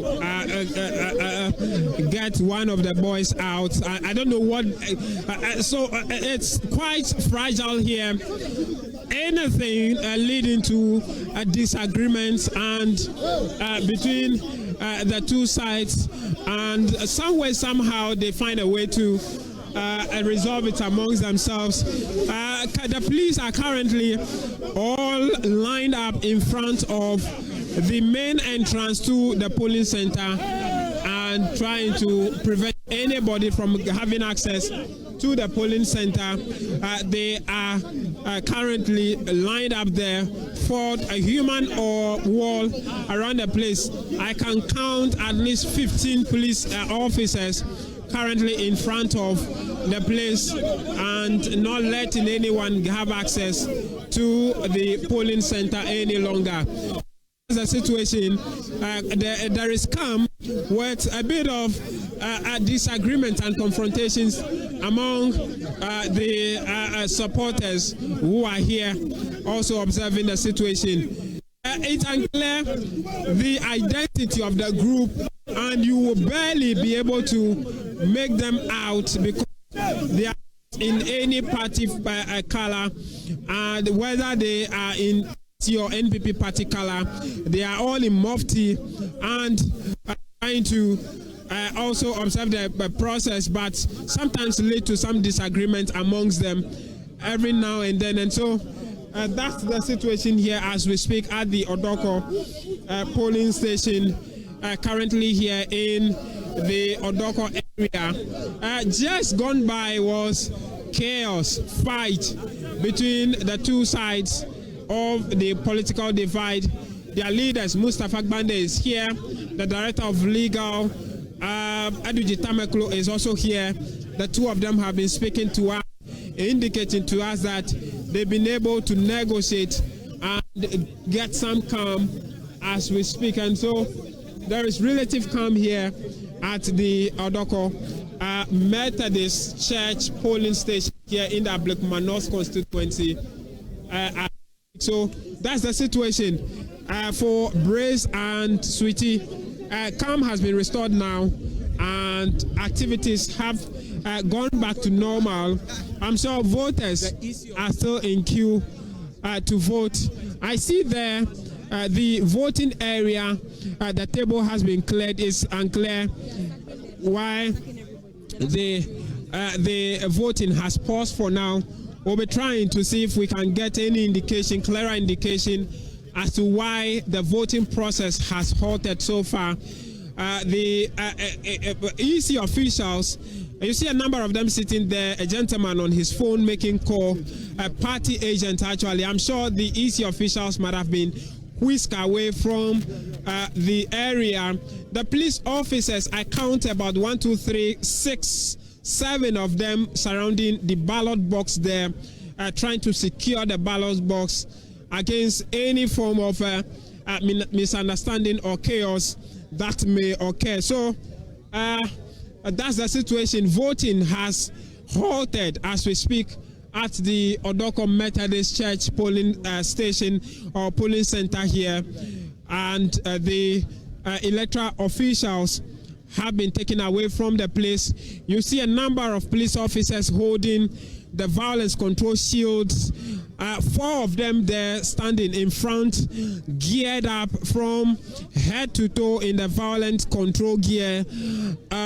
There with a number of them also standing behind them. I count at least 4, 8, 10 of them in the violence control gear, with 4 of them holding the shield there and on standby. I can confirm to you now that the voting exercise has halted and the area cleared. It's unclear whether they will be continuing with the process or this will be the end of voting here at this particular polling station. But what we can say is that relative calm has been restored, but the process has halted while the party leadership are still engaging in some level of negotiation. I see there Edwige Tameklo and Mustafa Gbande in a hearty conversation there between the two of them. It's unclear what they are having a conversation about, but I'm sure it is all in a bid to arrive as a consensus and try and find a way to resume the voting process as well. And so as we speak now, the process has ended. The police vehicle still on the street, and a police officer there in that pickup with a camera also trying to catch a glimpse and record what is happening. A number of them have been with body cams also monitoring the process. And so that's the situation. You see there, the party officials, both the NDC and the NPP, engaging in a conversation there. It is unclear what the final determination of the situation would be, but as we speak, the process has come to a halt here at the Odoko Methodist polling center here in the Ablekuma North constituency after all the chaos and the fighting between the political parties. Well, that's my colleague James Aveji, who is at the Odoko Methodist now, giving us a commentary on what exactly is happening there. Earlier, I suspected that the electoral processes might have halted. He's confirmed that that is likely the case. But as to how those men could invade the polling center to do that, and we are being told that it is because of their a protest against the presence of Howard Compson at the polling station. It's quite mind-boggling, to say the least, that really we've turned this simple exercise of rerunning 19 polling centers. And if you go by what's happening, it looks like the Odoko Methodist is where that chaos has been witnessed so far. But this isn't good. It isn't good at all. I remember some time ago, after the Ayawaso incident, the white paper that was released, the report that was released, recommended the collapse of all politically backed militia groups. So as to why this is coming up now is something that really I don't seem to understand. And the fact that the young lady has been beaten, has been assaulted the way she has, it's something I cannot really comprehend. But let's see how this goes. We're still there, no matter what, to bring you the coverage of whatever is happening in the 19 polling centers. And Isaac Ofeje, we have nine more minutes for us to hand over to Suti Abochi. I mean, you were taking us through the polling centers that are hotspots, or like that the party should be focusing on. One of them is the Methodist Church, where that chaos has broken out. Don't go there again. Let's go to the other places. I mean, it's still important for us to focus on Methodists because we're expecting some 464 registered voters to come there and vote. But how are they beating people? Exactly my point. So per what we have seen so far and the chaos, if there is anybody watching at home, it's a big disincentive for people to come out and to actually come and vote. Okay, let's take you down there to the ground. The process has been halted and that they are trying to resolve the situation for the process to resume so far. What have you also been observing so far? You see, I'm English and I'm English. Speak English to me. Oh, English is the bed. I'm English and I'm coming. Here now, this information when I pen. Open how I didn't say, yeah, of course. How I didn't how I come behind panel on or coy. I know some baby. Toba and I say a casacasa cacra basun to pepper spray, spray cacra. Tell my support on the buffy. And tell my. Okay, so the guy there is an eyewitness and was telling James how the whole thing, came about. What we are also learning is that the process has been halted. Yes. And the number that is at stake is 464 registered voters.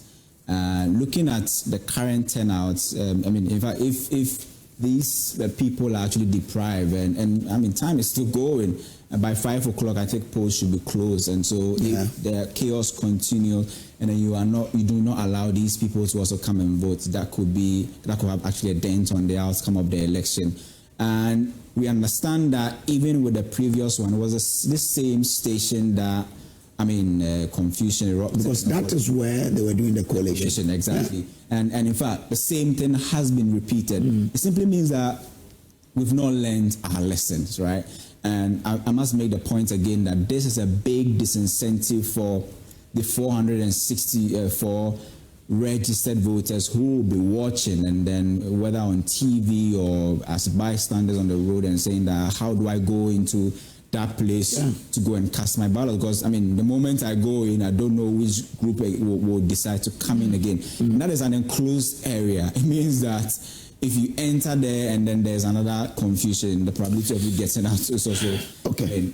Let's look at the other. So there are other polling stations that have higher numbers, and we were looking at a place like the Lost Pentecostal Church, 563 registered voters expected to go and vote there. There was another polling station that I saw, Atiko School Complex. I think this is the highest so far, 643. Ateko, right?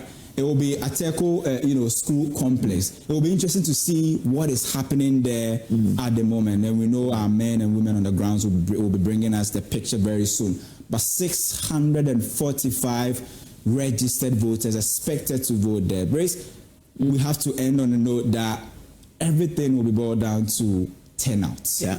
It depends on who is able to convince more people to go out there and go and vote. What we know is that the propensity to vote in Ablekuma North has been on a decline since 2012. What will be its impact on this election? Even in periods where there was no confusion, there was a decline in voter turnout. How much more when we have pockets of violence scattered across the length and breadth of the 19 polling stations so far, based? Quite a point to note there, but one thing we can assure you is that our cameras will be everywhere in the constituency to bring you that whatever is happening in the constituency. So stay with us here on your election headquarters, JoyNews, as we bring you undiluted coverage of whatever is happening. We will be beating, but we can assure you that we won't leave. We'll be there to bring you whatever that we have to get you to know. This is JoyNews. We'll take a break. When we come back, Suti Abochi will be here on the channel.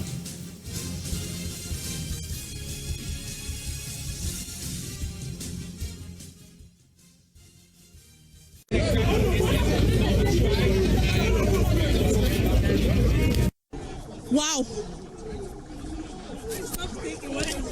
Sorry. Hey!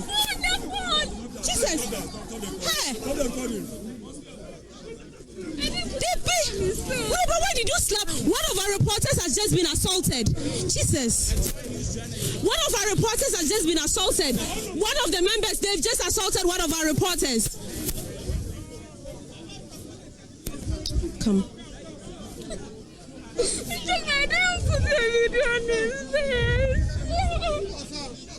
One of our reporters have been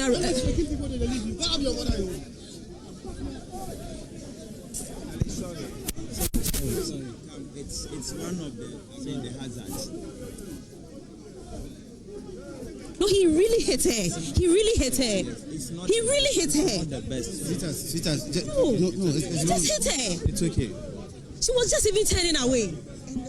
And the officers are all standing there. They didn't see her. They didn't see her. No one should be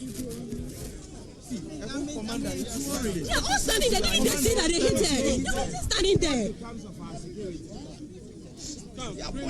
Stop crying.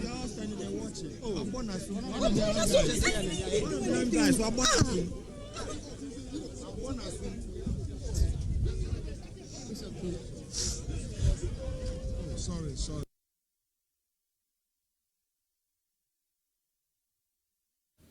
So what you just saw was a JoyNews journalist, Salome, who was assaulted by an unidentified person.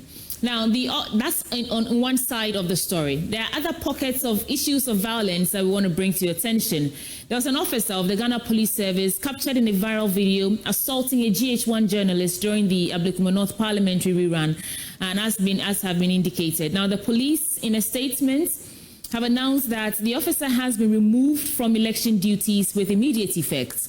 A full investigation has been launched by the Police Professional Standards Bureau to determine the circumstances surrounding the incident. Take a look.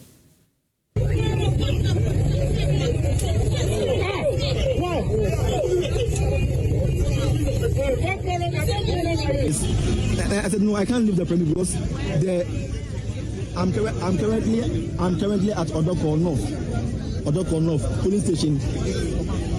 Yes. Polling station 2 and 4. Yes.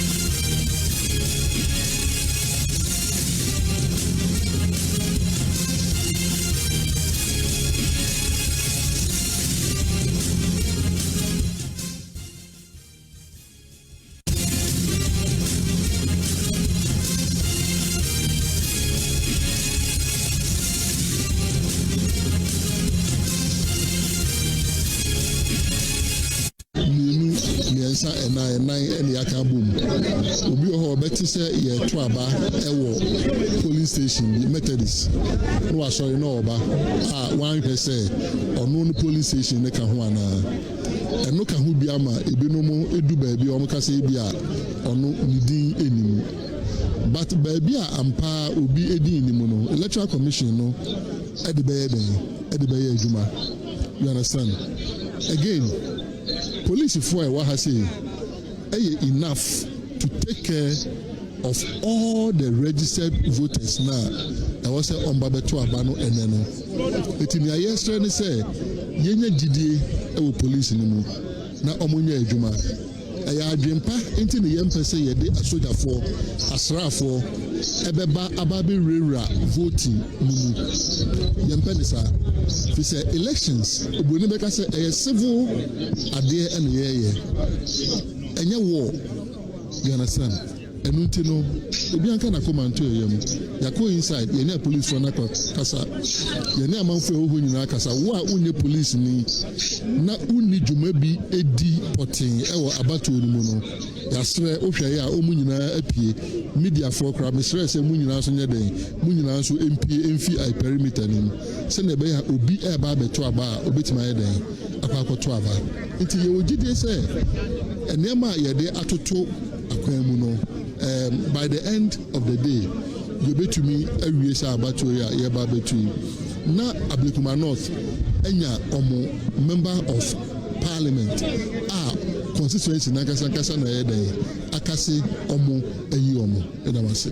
Opening kɛseɛ yɛda ase paa yɛda wase ɔmane boama ana yɛne ne atwitwe nkɔmmɔ no a wakyerɛkyerɛ mu ɔmane boama ɛne yɛne ne atwitwe nkɔmmɔ a wɔkyerɛ sɛ ho nhia sɛ wɔn de asogyafoɔ ɛba ha ɔne ɛyɛ interior minister ɛyɛ Mutaka Mubarak ana wɔn ɛnam no ana wakyerɛ no ɔmane boama ɛyɛ defense minister ana ɔne interior minister aka no waboma waba ɛne aposifoɔ ɛwɔ Methodist polling station abɛdi nkɔmmɔ akyerɛkyerɛ mu sɛ ɛnyɛ abia wɔn de asogyafoɔ bɛba ha na mmom Ghanafoɔ nya gyidie ɛwɔ aposifoɔ mu na. Just gone by, you listened to the Defense Minister Ewurabena Aubynn addressing the press, but I want to speak to Jacqueline Asomayeboa for an account of exactly what happened. I brought you 2 separate incidents of journalists being assaulted today alone as we are doing that rerun in 19 constituency. Jackie, well, we heard you shout, "Jesus, she has been slapped." Can you walk us through the moments that led up to that particular time? Yeah, sweetie. So it was during the live commentary. My eyes was everywhere at that point. It was inside the main perimeter and also outside because there were 2 incidents happening at the same time. There was chaos inside where they were most of they went in with force. I don't know which party it was, but they went in with force. So there was chaos between the police and these members. Right about that same time, there was chaos outside too, where a lady was being slapped. Yes. So where the lady was being slapped, my colleague Sally was standing right by the lady. So I had to get down because they were beating everybody who was around. So I was going closer to pull her away. That was when I realized the guy, he just threw a punch into Sally's face, a very huge punch, which resulted in her having a red eye and a cut on her face. So I've seen some video moving around where I was trying to pull her away from the guy because he was also about to hit me. He actually pulled, when he hit her, he pushed her phone away. So initially I thought he had even taken away the phone that she had. She had a tripod and the phone as at that point. So that was what happened earlier. Right. Things had just happened. Jackie, I hear you say that these men who look like pugilists were going out from somewhere into another location and they had slapped another lady who was standing by Salome. Who are they? Where were they moving from? And where were they going? And why were they slapping people? Well, so that was right about the time that we saw most of the MPP party executives come here. If you remember the interview, it was around the time we had finished speaking to Samia Wuku and many more. So all we saw was a rush. We saw a huge number of crowd trying to enter. These men, some of them were masked. So the guy who even hit Sally was masked. He had this bandana on his face. He just threw the punch. All these men were packed. They went inside. But then when I spoke to one guy off camera, all he was trying to tell me was that they wanted power outside of the perimeter. So what I could see, especially when I was doing the live commentary, was that I saw her down. I don't know what happened then. Then the police was trying to stop that. Then at the same time, the huge number of crowd that was outside too. I don't know what the other lady did, but all I saw was she was being slapped.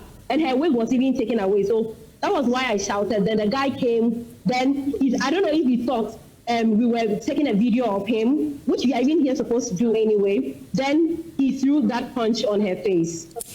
At the beginning of your reportage today, this morning on the AM show, you told us that security was tight. In fact, it was beefed up, which is, that was what you told us. What did you see in terms of how the police tried to intervene in all these incidents of slapping and assault going on? What did the police do? Tell us exactly what you saw or observed. Well, what I observed was that I didn't really see the police doing anything about the slap, because what I can say, especially from where I'm standing, even though we are not allowed to go close inside, there's police everywhere, especially up there.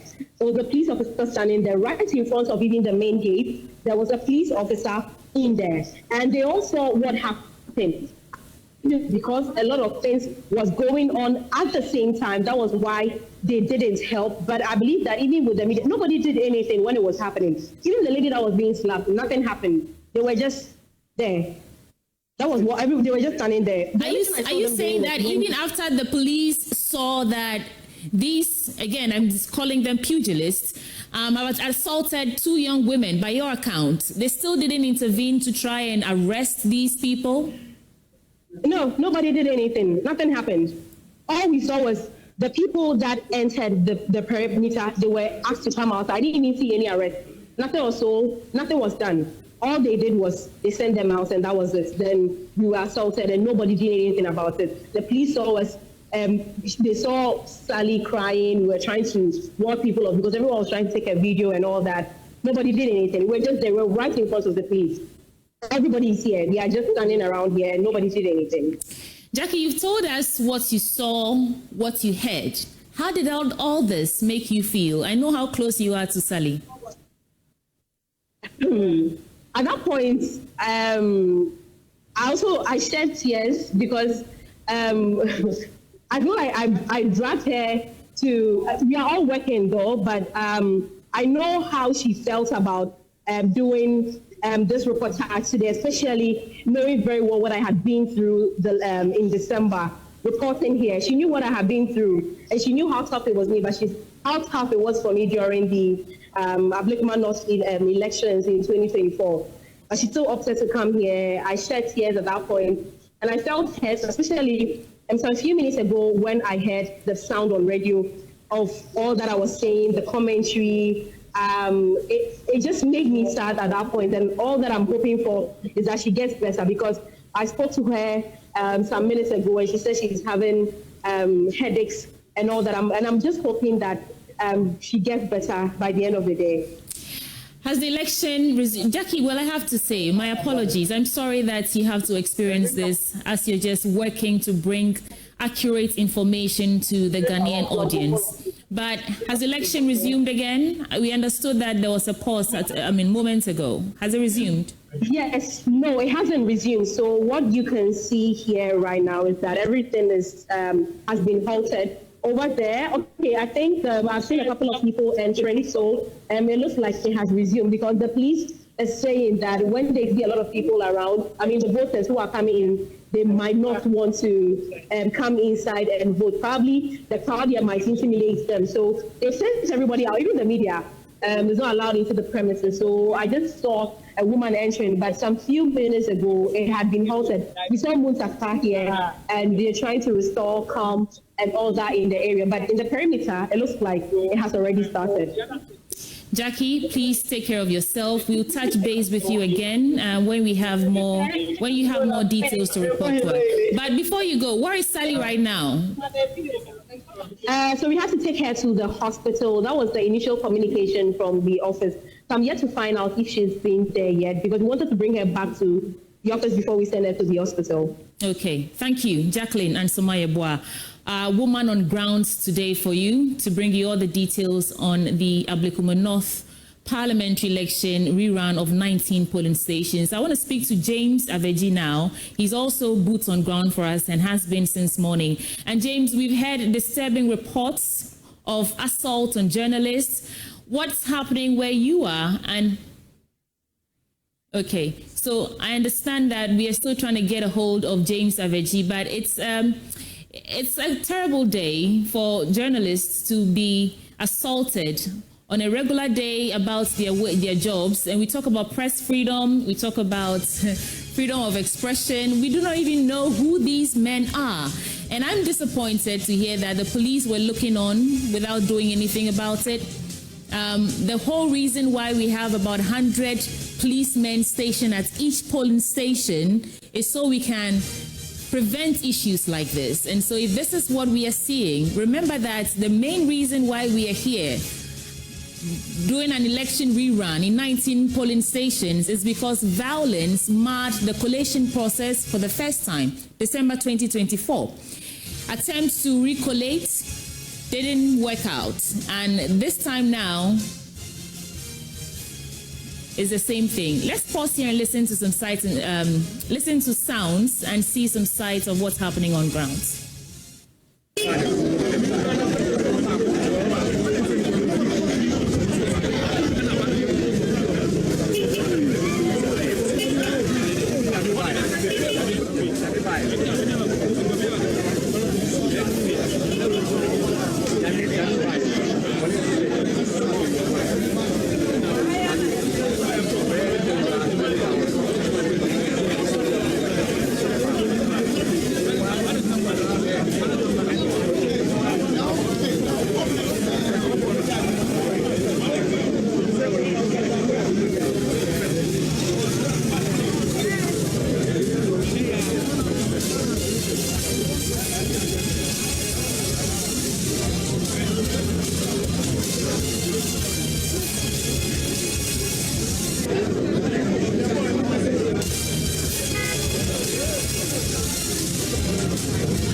With James Aveji, a man on the grounds. We told you earlier that we have our reporters everywhere today in those 19 police stations. Now, James, we've heard disturbing reports of journalists being assaulted, some innocent passers-by to being assaulted.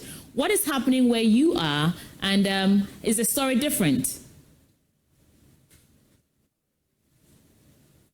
Sweetie, it's very different from where I have been so far. I have been to about 5 polling stations so far before making my way to the center of the violence. I just came to meet the violence that's been happening at the Odoko polling station. For where I have been, I've been to the DVLA polling station at Awoshi. Then I went on to the Lost Pentecostal polling center also at Kwashimang area. I also went to the Sakaman area as well before coming here.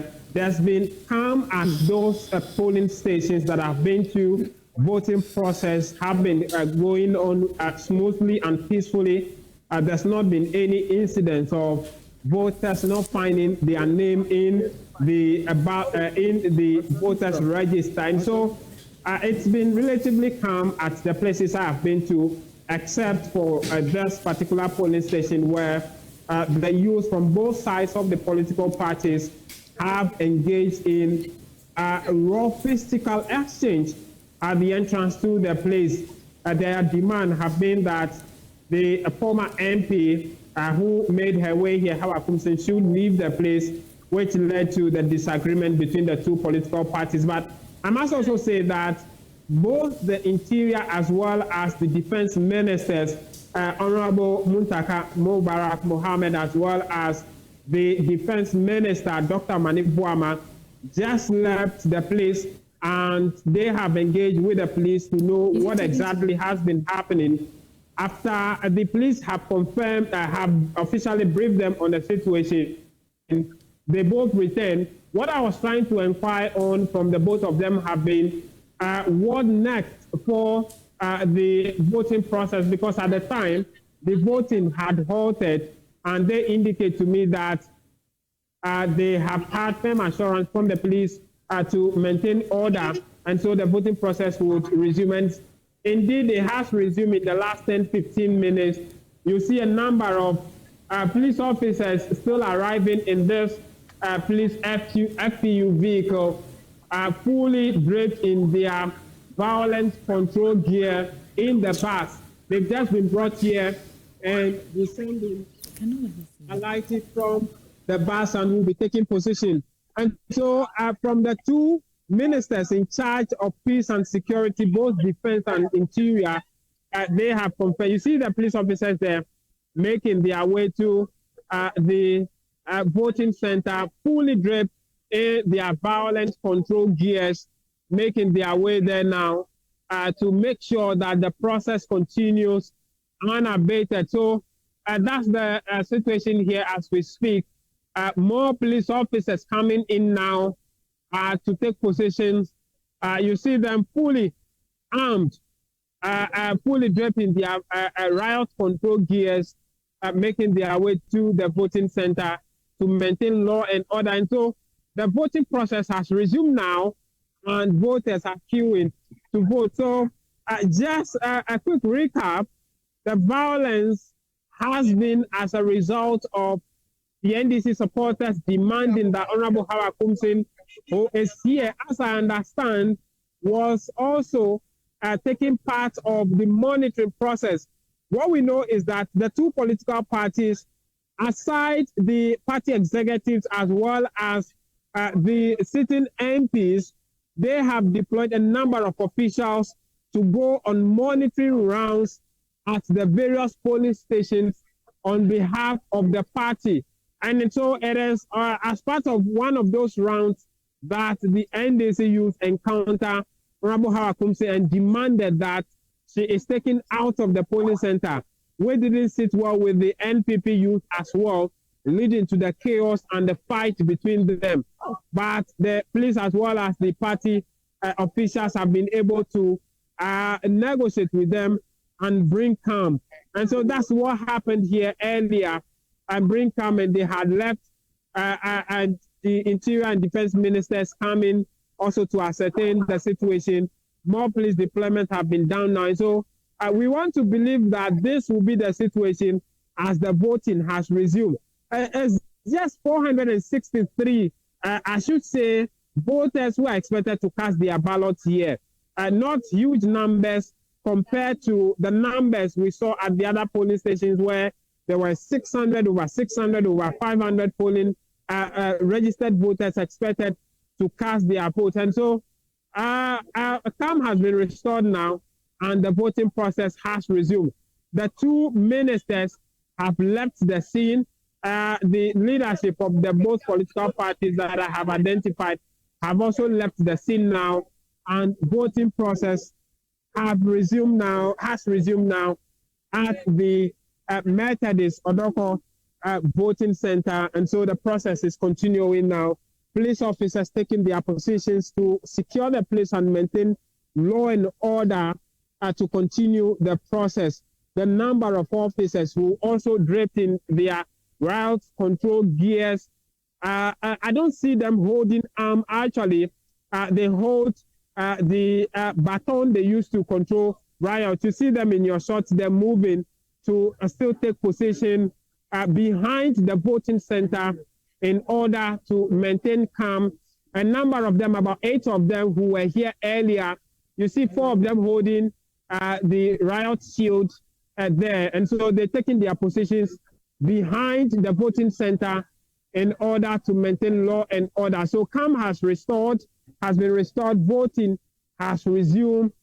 You see there some voters also in queue trying to go through the process and cast their ballot. So that's the situation at the Methodist voting center here in Odoko. Calm has been restored now, and the process is going on smoothly.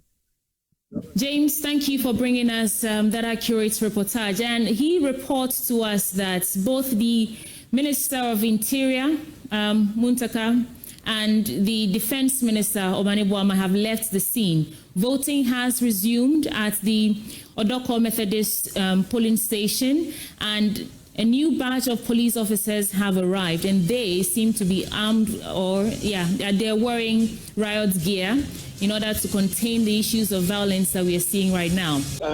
Just a little opening there. It is unclear whether the collation or the counting process will be brought here at the forecourt of the polling station at the entrance, the gate to be done, or it will be done inside. But what we can see now is the police was the first layer, they did a second layer, and now they are doing a third layer of the barricade. And so that's the situation here. I want to presume that it is because of the volatile situation we have experienced in the course of today, where there has been chaos after chaos. But the last 2 hours have relatively been calm. And so the police officers are trying to put measures in place in order to safeguard the counting process, bearing in mind what we have seen in the last few hours. So that's the only latest that's happening here at the Odoko Methodist polling station as we speak. And James, has the IGP left the scene? Yes, he left the scene. He came to spend about some 15-20 minutes here to use the time to interact with his officers on the ground, as well as the Electoral Commission officers who are on duty following the chaos that's happened. And then the Member of Parliament and also the member of the Defense and Interior Committee, Honorable Tim Forjo, came here to meet him and exchange some pleasantries with him. And the indication we got from Honorable Tim Forjo is that he's really concerned about the security situations, and the promise from the IGP is that he would bring the situation under control. It was at the back of that a number of police officers have been deployed to beef up the numbers we've had here. So he's left, he didn't return, and but his officers, a number of them are on the ground. Some of them wearing body cams, others also handling cameras to capture the actions on the ground. So we're waiting for the counting process to begin in just about 19 minutes from now, when the last person casts his vote at 5 p.m., and then we'll see how the counting process will go for Senate. And James, I'll come to you once the counting process begins. Nana, before I let you go, have you seen any bigwigs in the political parties passing through your polling center? So just a while ago, James, hold on for me. That question is actually for Nana Boakye. So far, firstly, we have not seen any of the party big wings over here. We only have their agents and party supporters who are seated here. Some of them gearing up for the next 19 minutes to the top of the hour. We'll have the polls being closed. Have you spotted any residents trying to at least cast their ballots within this few minutes to the close of polls? Okay, so while you were speaking to James, 2 individuals walked in, and I believe that they are going straight to cast their ballots.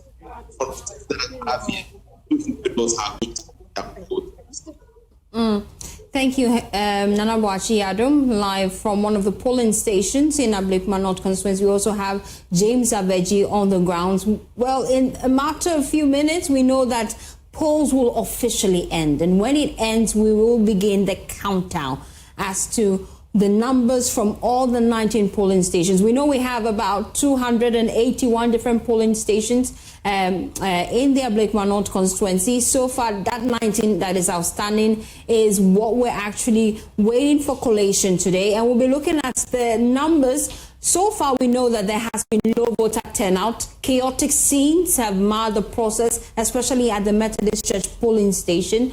The police, we can see on your screens now, which are playback of visuals of actual happening on the ground. As at that time, the police trying to contain the situation. We're told that Hawa Kumsin, former Member of Parliament for Ewutu Senya, is currently in the hospital, having been assaulted, and Miracles Abuaji, who's aide to Dr. Mahmoud Bawumia, confirmed that to us here at JoyNews. We also know that journalists have been assaulted. We heard from the GJ condemn the act, demanding the police to act and crack the whip on their own. Why they're making that call? Because one of the journalists assaulted was assaulted by a police officer. And we know that the police has since released a statement withdrawing him from service, and also withdrawing him from that polling center, and going ahead to say that they are launching investigations to determine what exactly led to what we saw on our screens. And that you can see live visuals, our very own here at JoyNews. assaulted by an unknown individual, Salome Mate, and it's quite sad. We know that this individual, we're trying to get his details so that we can get the police to arrest him, and we've put his details on all our social media handles. The video is actually viral now. You can go and find out if indeed you know this individual, and let's get him identified and then arrested duly. But then, Kofi, it's decision day. Yeah. We have just a few more days to the close of the polls.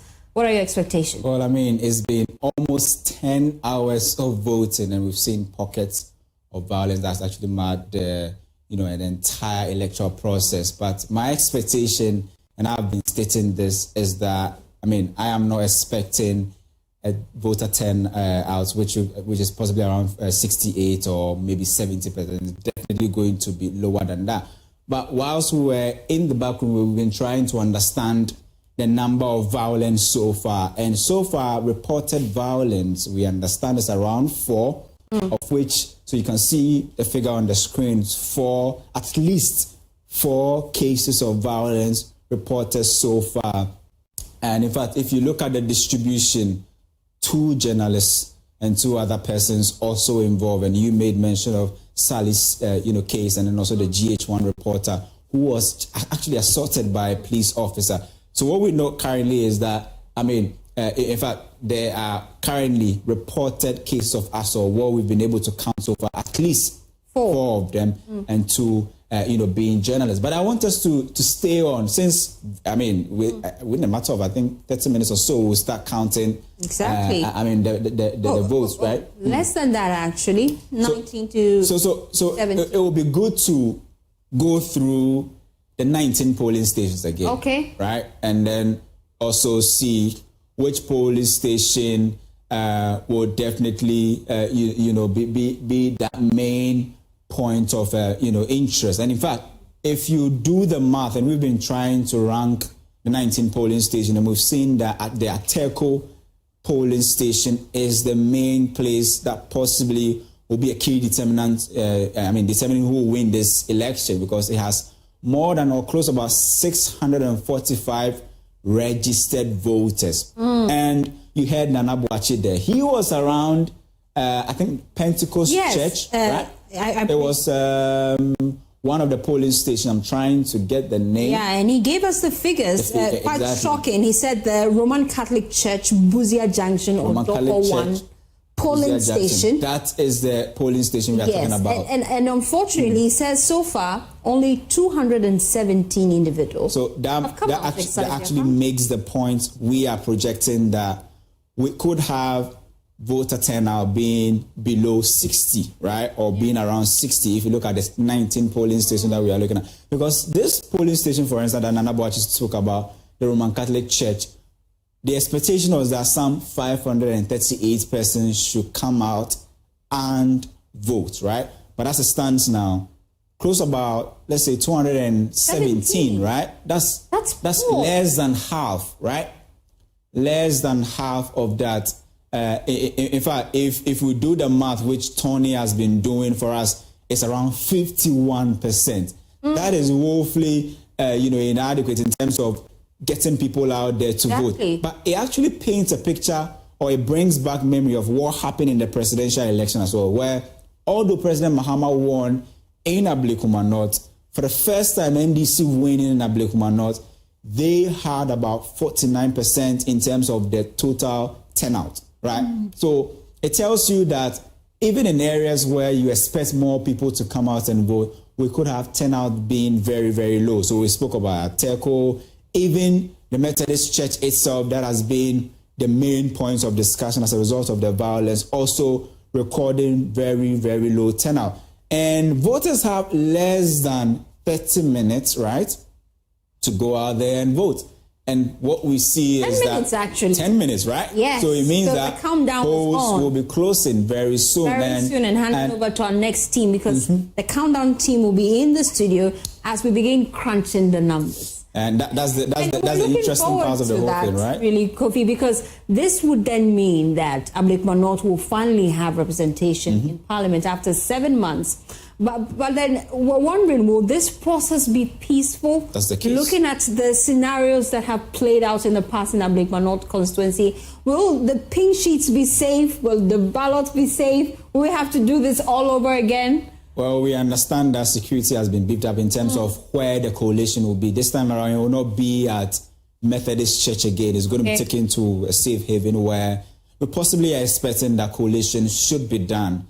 But in fact, when we start crunching the numbers and seeing, polling station 1, who got what and all of that, that's when the game becomes very interesting. But as it stands now, the indication we are getting is that turnout has been very low. And our projection was that it could be below 60%, looking at it from the spectrum of the 19, polling station. But as it stands now, what we've been able to get so far, 262 polling station results have been collated by the EC, and the MPP is actually in the lead slightly with about 50%, and a little above that with the NDC also chalking some 49%. It will be interesting to see when the figures start trickling in, how the dynamics will change, whether we'll see the gap widening or Ewurabena Aubynn will possibly close.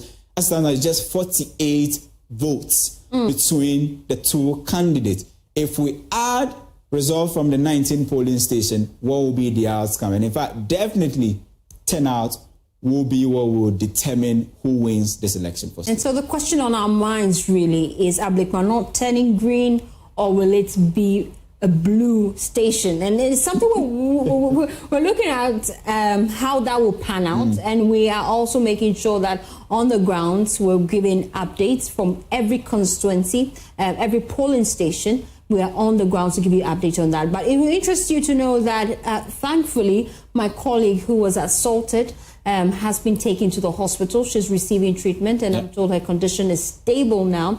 We've heard from the GJA condemn the act. We're still trying to hunt down that unidentified man that actually meted that violence on her. And that is all panning out now. The GJA is also making sure that they address this, because this is not the first time, Kofi, we've had data as to different assault cases and how journalists are always the victim. Unfortunately, when it comes to getting the perpetrators to pay for their action, there's always a slow-paced kind of approach to dealing with it. They say around the world, the wheel of justice grinds slowly, but it appears in our part of the world, it is quite slow. In fact, snail-paced, if you would put it that way. So let's see how that pans out, Kofi. And it's been great. You've been doing this since morning, but it's not yet time for us to go home. We have to do that. But once the results start coming in, be sure that JoyNews will bring you every detail, every result, and we'll be here to do in our own collation to see how this will travel, who will win Ablekuma North, a constituency that has never turned green. Possibly, after the coalition, we'll see the color that constituency will decide to go. Already we know that in the presidential election, for the first time in Ghana's history, Ablekuma North decided to vote green. And so is it going to turn a skirt and blouse constituency for the first time? Let's see how or it will remain with the MPP. And really, the MPP, we're seeing the officials on the ground, Kofi, now probably going against their principles and deciding to back their candidate. For many, they felt it came too little, too late, because barely 24 hours, that was when the candidate declared that she was in the race after the party had held a news conference days before declaring that they're pulling out of the race. And many have said this will actually affect the voter turnout. And this is what we're seeing. If that is the key factor, we're yet to predict that. But yes, indeed, for the party to have delayed for so long to then declare their intention, will that affect their fortunes in that constituency? Let's see how it pans out. But we've seen bigwigs in the party just coming around to mobilize the constituents to get them to the polling station, as well as bigwigs from the NDC as well, all on the grounds. And this is the deciding factor, really. Who exactly would be leading Ablekuma North constituency? That's the question on the minds of many as we are ready to collate the results. Barely 6 minutes, Kofi, left for polls to officially end. And we will be going on the grounds when my colleague comes in the studio for our numbers show to just get a sense of the counting in every polling station. We'll bring you the numbers, we'll bring you the results, and of course, we are your election headquarters. My name is Faustina Safo. I'm doing this with Isaac Ofeje, and we understand, we have to cross over to Jackie, we have to cross over to Jackie. Jackie, you've been on the grounds all morning. I'm glad you're safe, by the way. What can you report? Jackie, you have to unmute for me to hear you clearly. Kofi, our colleague Jackie Lansmaye, were on the ground since morning. She has interacted with key members of both the NDC and the NPP. Miracles Abuaje, for example, alleging vote buying on the grounds, alleging that some members of the NDC have been trying to induce voters. She's also been interacting with Pusfak Bande, who disputes those claims and says it's rather the NPP that is trying to induce voters. She's been speaking to Linda Oklu, who admits on camera that they give them, some sort of transportation. But it's transportation, not luring voters. That's the conversation we'll be having when our numbers start trickling in, and we'll have our guest in the studio, Kofi. And then she has also been engaging some of the individuals on the ground. She was close with Salome Mate when that unidentified guy actually assaulted her. And I could see her very furious, almost as though she wanted to confront him, but had to withhold herself. Jackie is now joining us live from the ground. Jackie, it's been a long day. I'm glad you're fine. What can you report from where you are? Firstly, good evening to you and our cherished audience. Currently, I'm live at Odoko North. The exact polling station is Church of Pentecost, Odoko North. It's actually 2 in 1. There's another one on my other side, which is Church of Pentecost, Odoko North 2. Yes. So the Church of Pentecost, Odoko North 4, the expected voters there is 137 voters. That was what they were expecting there. And at the Church of Pentecost, Odoko North 2, they were expecting 67 voters. But with my interaction with the presiding officer, the Electoral Commission officials here, they said only 33 people have been out to cast their vote. It's left with 4 minutes more for polls to close, but you haven't seen anyone enter the perimeter yet, which I'm sure we're about to wrap up now. So if you could pan the camera over there, you could see that the police, everybody is getting ready to count the votes that has been cast so far. But being to other polling stations too, they're all getting ready. But what we're picking up from most of the polling station inside the Ablekuma North constituency is the fact that there has been a low voter turnout today. And as to the reason why people couldn't come, we don't really know. But then we asked some of the party agents, and their response was that today is a working day, it's not a holiday. So people couldn't come out to also exercise their franchise. So for Steve, that is the situation here. But what you can see is it's 3 minutes more for time to be up. But we don't see anyone coming inside. But we see that on the main street, people are so massing up, getting ready to listen in as the votes would be counted here at these 2 polling stations that we have here at Odoko North. Well, Jackie, voter turnout is key for us, and so I want you to go through the figures once again, the number of expected voters and the actual turnout. So, at Church of Pentecost, Odoko North 4, the expected voters there was 137, and with the conversation from the EC officials there, roughly about 57, they turned out to vote. That's shocking, Kofi. And also at Church of Pentecost, Odoko North 2, it was 66. And also the voter turnout here was 33. I'm not sure anybody has moved in now because time is ticking. In fact, it's just a minute more till polls close here. So they're wrapping up to count the ballot that has been cast there so far. And I can see heavy security presence behind you. Jackie, please be safe. We'll come to you once voting has officially ended. We know that they will declare that in less than a minute now that voting has ended, because voting ought to end at 5 p.m. And so we'll be back at your end when collation of results begin. But Kofi, shocking numbers. Yeah. Church of Pentecost Polling Center 137 residents were expected to cast their ballot. Only 57 showed up. Way less than half.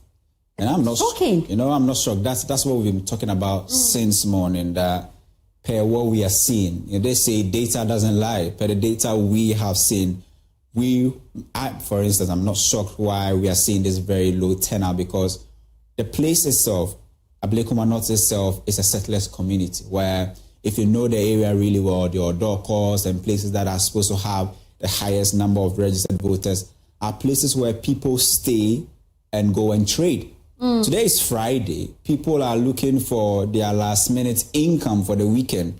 You don't expect people to just leave their works and then go out there and vote. Although you have, government workers, they also go to work. Definitely people leave home around 7 a.m. and come back around, let's say, 7 p.m. or 6 p.m. How do you expect these people to also go and vote? So these are all the factors that really affected the polling station and the election. And also spoke about the violence, right?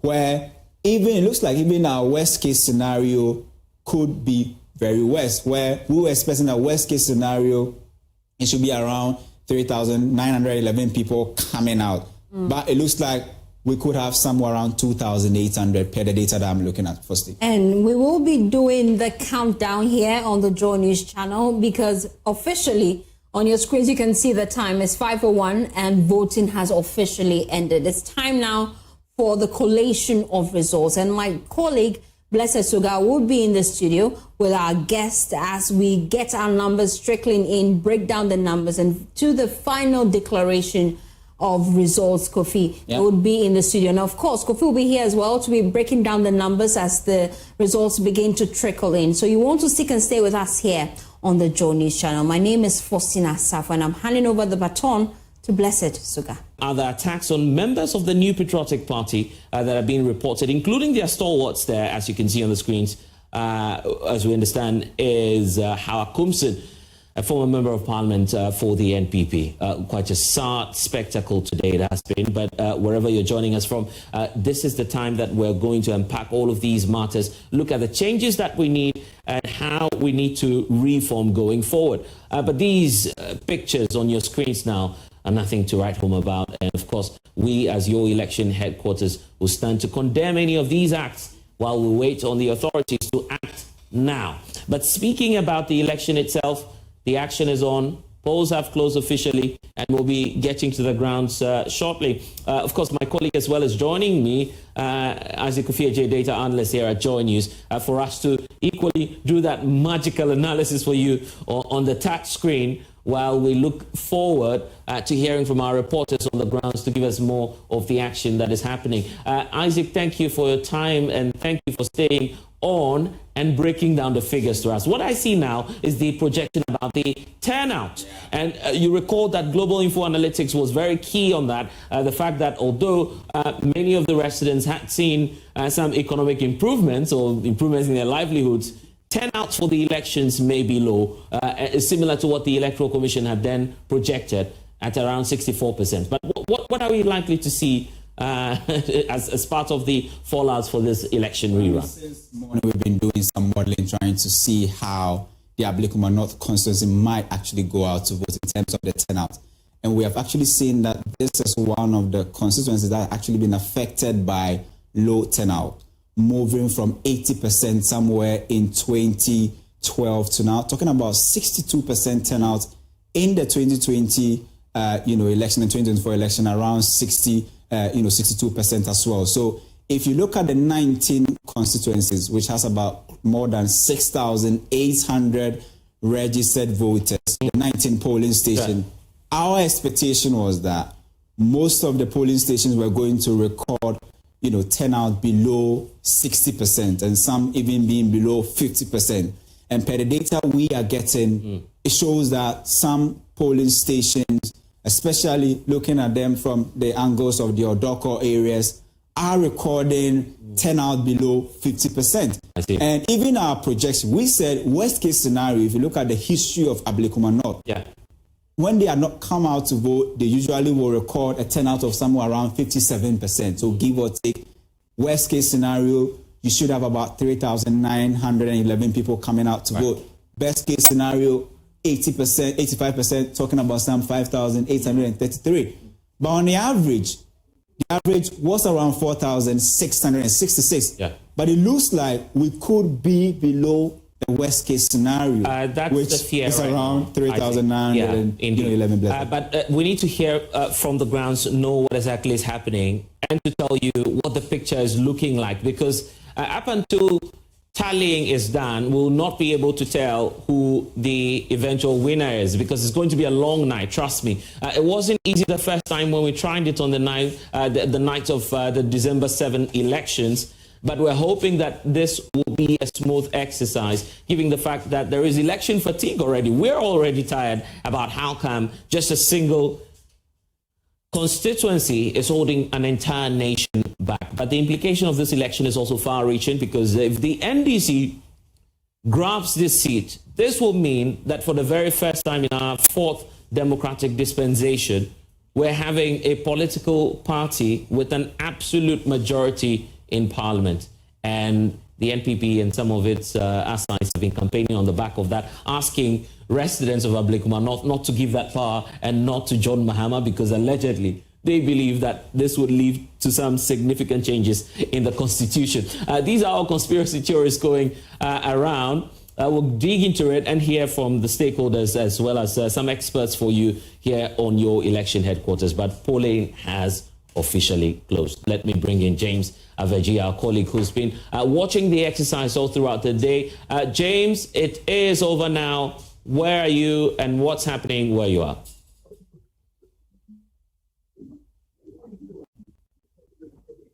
I'm currently situated at the Methodist polling station at Odoko, where all of the chaotic actions have been happening in the course of the day. As you just mentioned, the voting has ended and the sorting is currently happening between the Electoral Commission officers and the agents of the two political parties and their candidates. I really wish I could get you a closer shot of what is happening, but the happening here is that the police will not allow us closer to, in fact, into the premises of the church where the voting happened in the course of the day. The explanation we've got from the police, the commander in charge, is that because of the situation, the volatility of the situation, they do not want to allow anyone, even including the media, closer to the coalition point.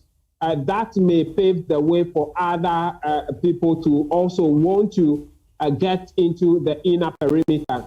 That's the explanation we've gotten from the police, a reason why they have decided to let us stay out of the counting and the sorting and the entire coalition process. We are only monitoring from behind the walls of the church, and as you can see in your shot, a number, I tried to do a head count. I've been able to count only about 80 of police officers who are lined up in the premises, the coalition center of the Methodist Church. And this is not surprising because of what we have seen in the course of the day.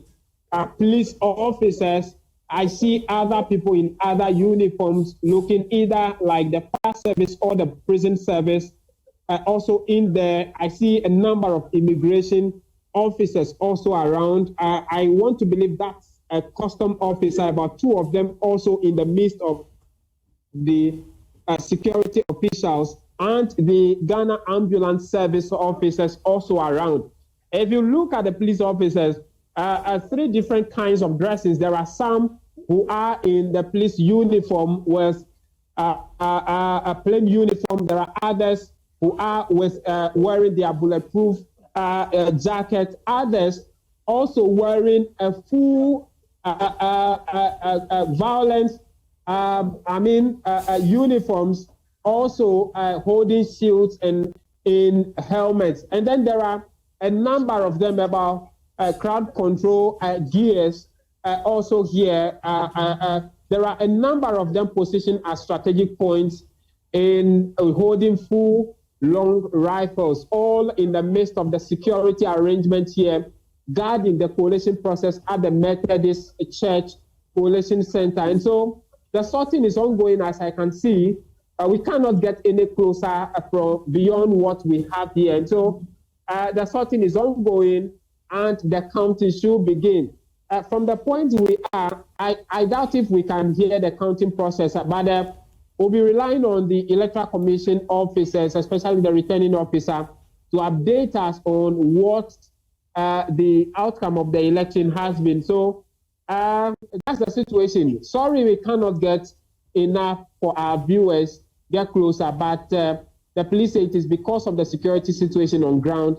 That is why they cannot get us closer to the place. So I can confirm the last person cast her ballot at about 5:01. She got to the voting area before 5 o'clock, and so she's been allowed to cast her ballots at about 5:01.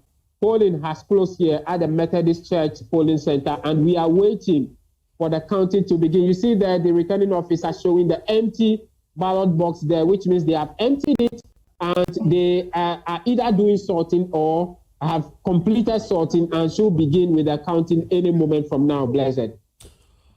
James Aveji giving us the latest from Ablekuma North. Is just the start of a long night waiting that the process will finally conclude and we'll eventually know who the winner of the Ablekuma North rerun will be. Will it be Ewurabena Aubynn or Akua Afriyie, who's still in the race? Tonight we've got breaking news for you from the New Patriotic Party's camp on whether or not officially they were in the race, which is now winding up. We'll give you some updates shortly, which you need to know about. But I want to take you back to the constituency. We have our reporters dotted across various stations, 19 of them at stake now. But if you're taking a look at the numbers, you'd be interested in Pentecost Station 1, and then we have DVLA coming next on top in terms of the numbers. So let's try and get a sense of what's been happening ever since of course, we left that area. Let's bring in Jacqueline and Suma Yeboah, who is also monitoring developments for us. Jacqueline, what can you report? Where are you now?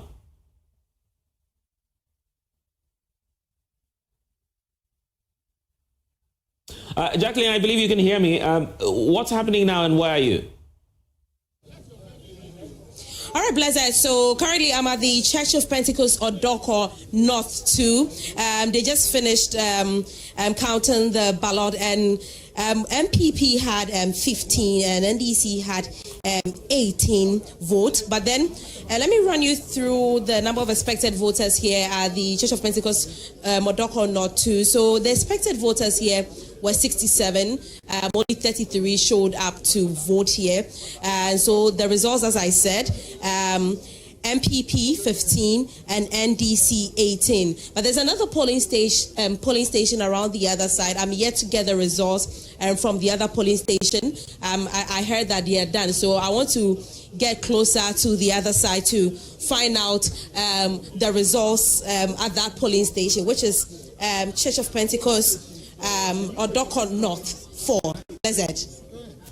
And you can see in the shots there, of course, the attempt by Jacqueline just to get through, the crowd who are waiting in earnest to see what the outcome will be. Counting underway in some of the polling centers, as you can see there on your screen. Probably we spend a few minutes to listen in to the counting, because that is the most defining moment of every election, when, of course, you wait with bated breath just to hear what the outcome will be. Jacqueline will be back giving us updates shortly on what the outcome of the counting will be. You can see the EC officials there clearly doing justice to the ballot papers. Earlier, there was that fear that given the violence that had erupted in some of the polling stations, you would expect that the exercise in terms of counting would have been disrupted. But fortunately, everything appears to be intact. That's what we're hoping for, because the last spectacle wasn't the best, right? Because in the same constituency that we're referring to, some ballot papers were burnt. So everyone is just on the edge now, hoping that this exercise will be as smooth as it ought to be, in line with democratic principles. So more and more people watching there, I believe, with some of the party agents also watching closely and monitoring the numbers. I want to believe that that's Dr. Da Costa. I'm not too sure if I'm seeing him well, but of course his party members will know him better. So that's the action happening for you live within the constituency. We are keeping our tabs on that, and we will be getting back into the constituency for you, giving you a sense of what is actually happening in that area. But let me break down the issues for you and also tell you about those helping us to do the conversation for tonight. We're being joined by the Deputy General Secretary of the New Patriotic Party, Mustafa Aubynn. I was almost going to say Mustafa Aubynn, Haruna Mohammed. His counterpart Mustafa is on the grounds, I believe, so he would want to say hello to him there. And of course, we have Dr. Asa Asante, political scientist at the University of Ghana, joining us as well. And then Musa Dankwa, Haruna's good friend, who is also joining us from Global Info Analytics. The counting is underway, and I must say that we are all waiting eagerly to see what the provisional results will give us a hint of.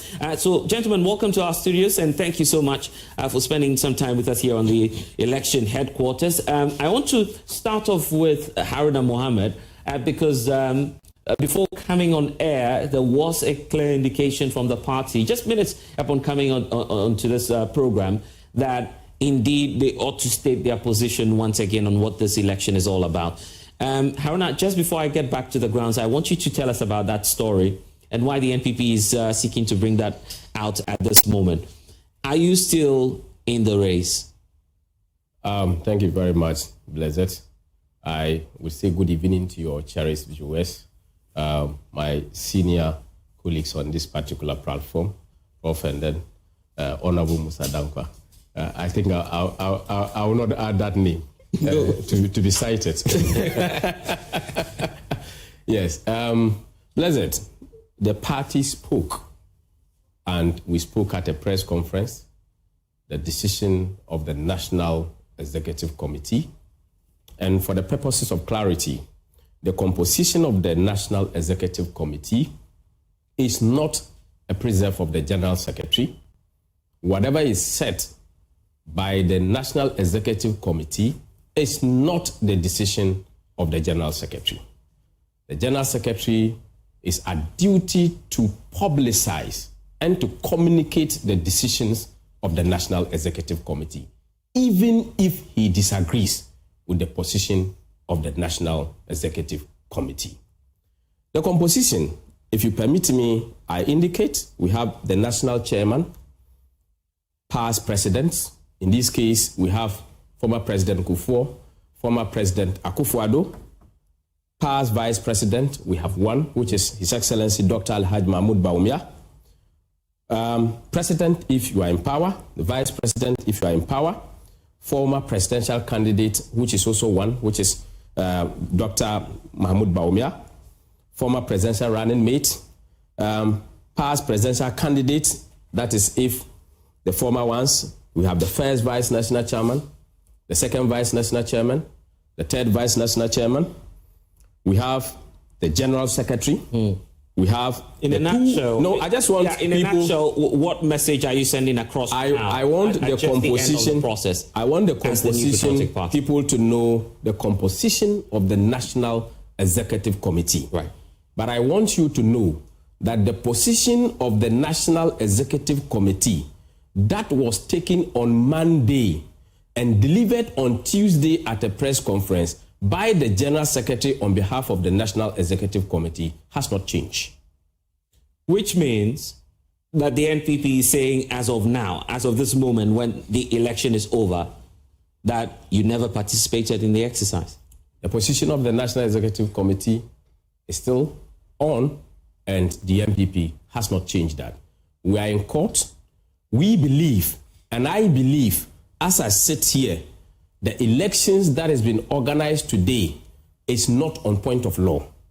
The elections that has been organized today is an election that is organized on top of an election that was successfully done and left to be declared. Okay. And I believe that our candidate, Nana Akua Afriyie, won that election, and we don't need to contest an election we have won. So an update on the decision by Akua Afriyie to run this election for you. You're hearing it once more, just coming in from the Deputy General Secretary of the NPP, that officially the NPP's position still stands. They are not in this race, as he is telling us, except to say that the candidate says she will proceed with the exercise. In fact, provisional results trickling in, quite a tight one already between Ewurabena Aubynn and Akua Afriyie, with, of course, the Pentecost Odorko North provisional results out already. Let's get to the grounds and have a sense of what's happening now from more of our reporters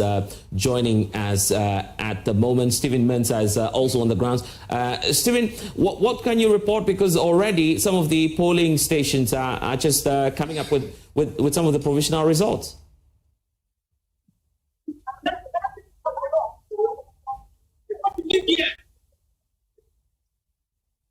Stephen Mensah, I believe that you can hear me. Give us a sense of what's happening now, where you are, and perhaps if you have some of the provisional results, you could share them with us.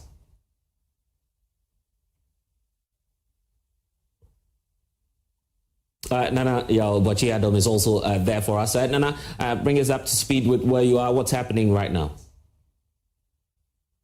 I am at the Roman Catholic polling station, where the EC officials just finished counting the votes, and you can see some supporters in a jubilant mood. And the provisional results that we have so far, we have the NPP's candidates polling 81 votes, and then the NDC's Ewurabena coming up with 154 votes. So these are the provisional results that we have from the Roman Catholic polling station, Odorko 1.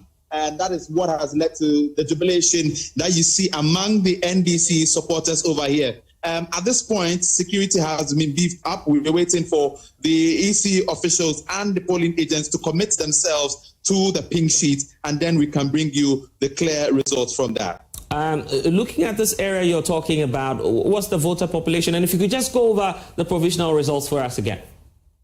So the provisional results, we have Nana Akua Afriyie polling 81 votes, and then Ewurabena Aubynn also polling 154 votes. And so 81 for the NPP candidate and 154 for the NDC's candidate. We should be having 538 registered voters participating in the election, but then the low voter turnout swept through this polling station as well.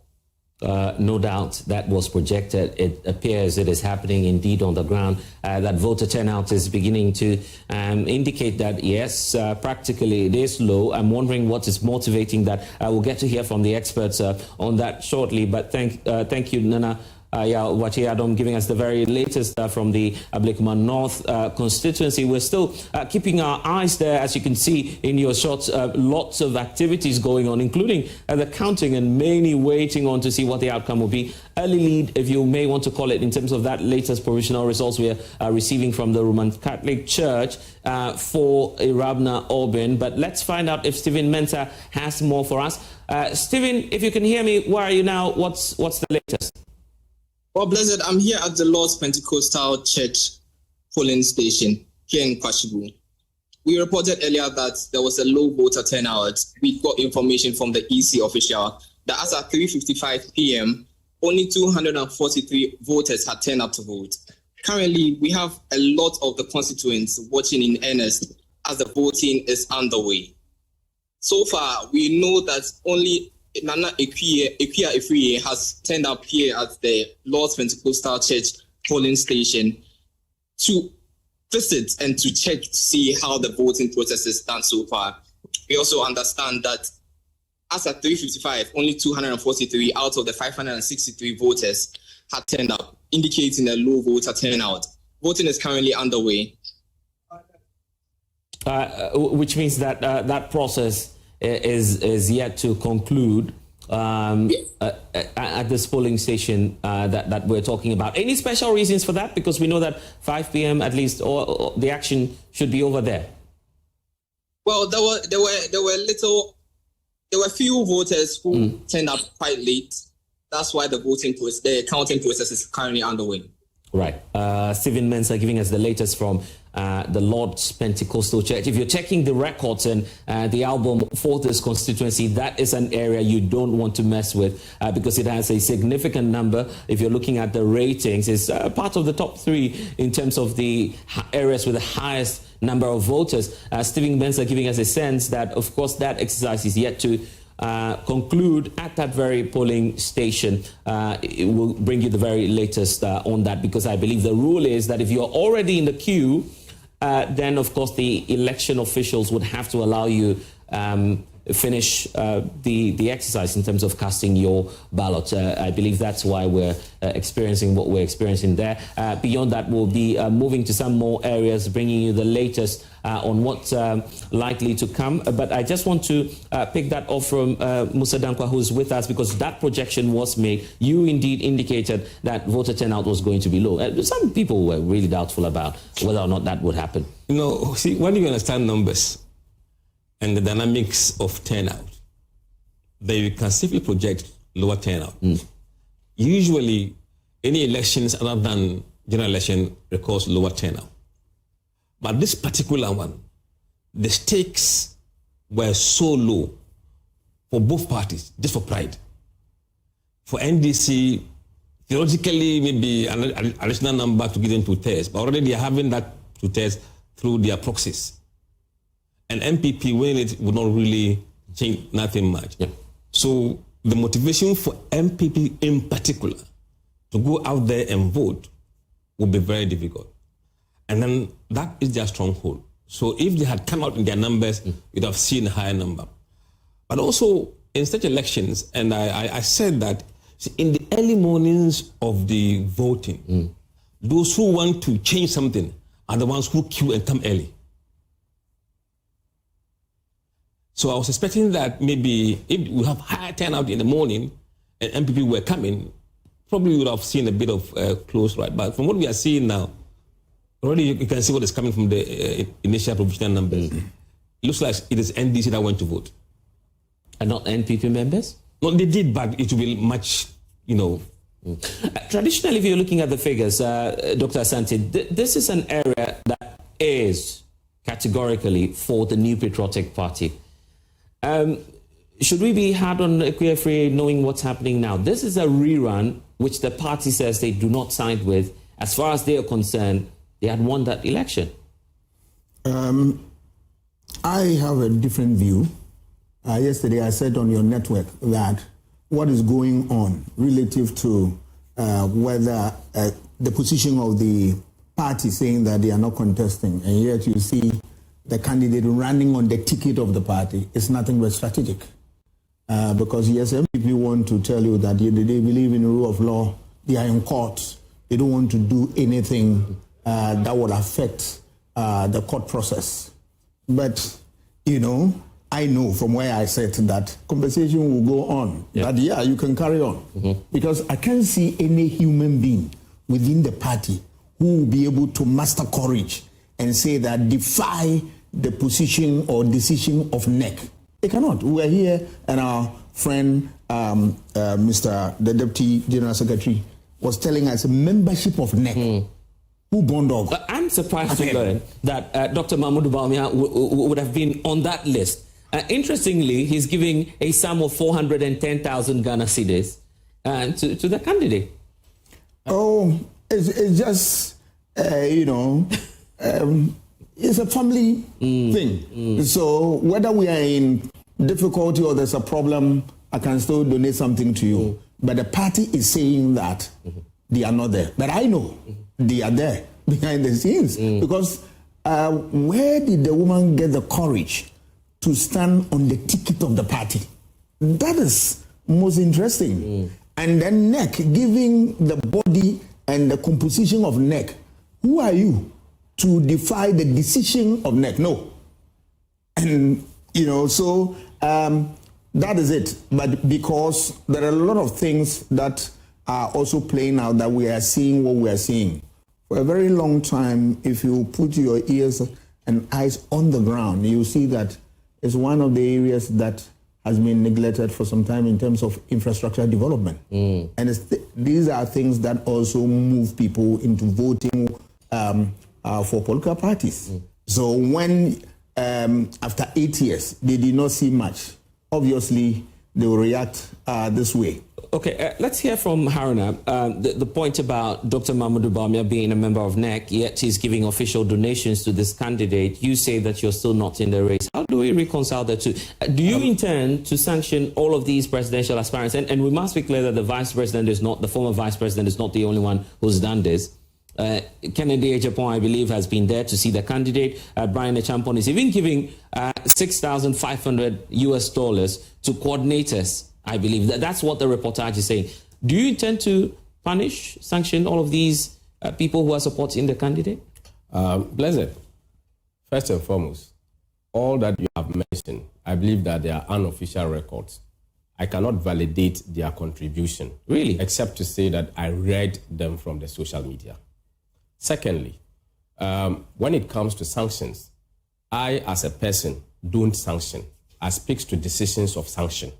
So much as such sanctions have not been issued, I am unable to speak to whether they will be sanctioned or not, because I only participate in decisions of sanction and speaks to decisions of sanction. Haruna, is your party not doing convenience politicking?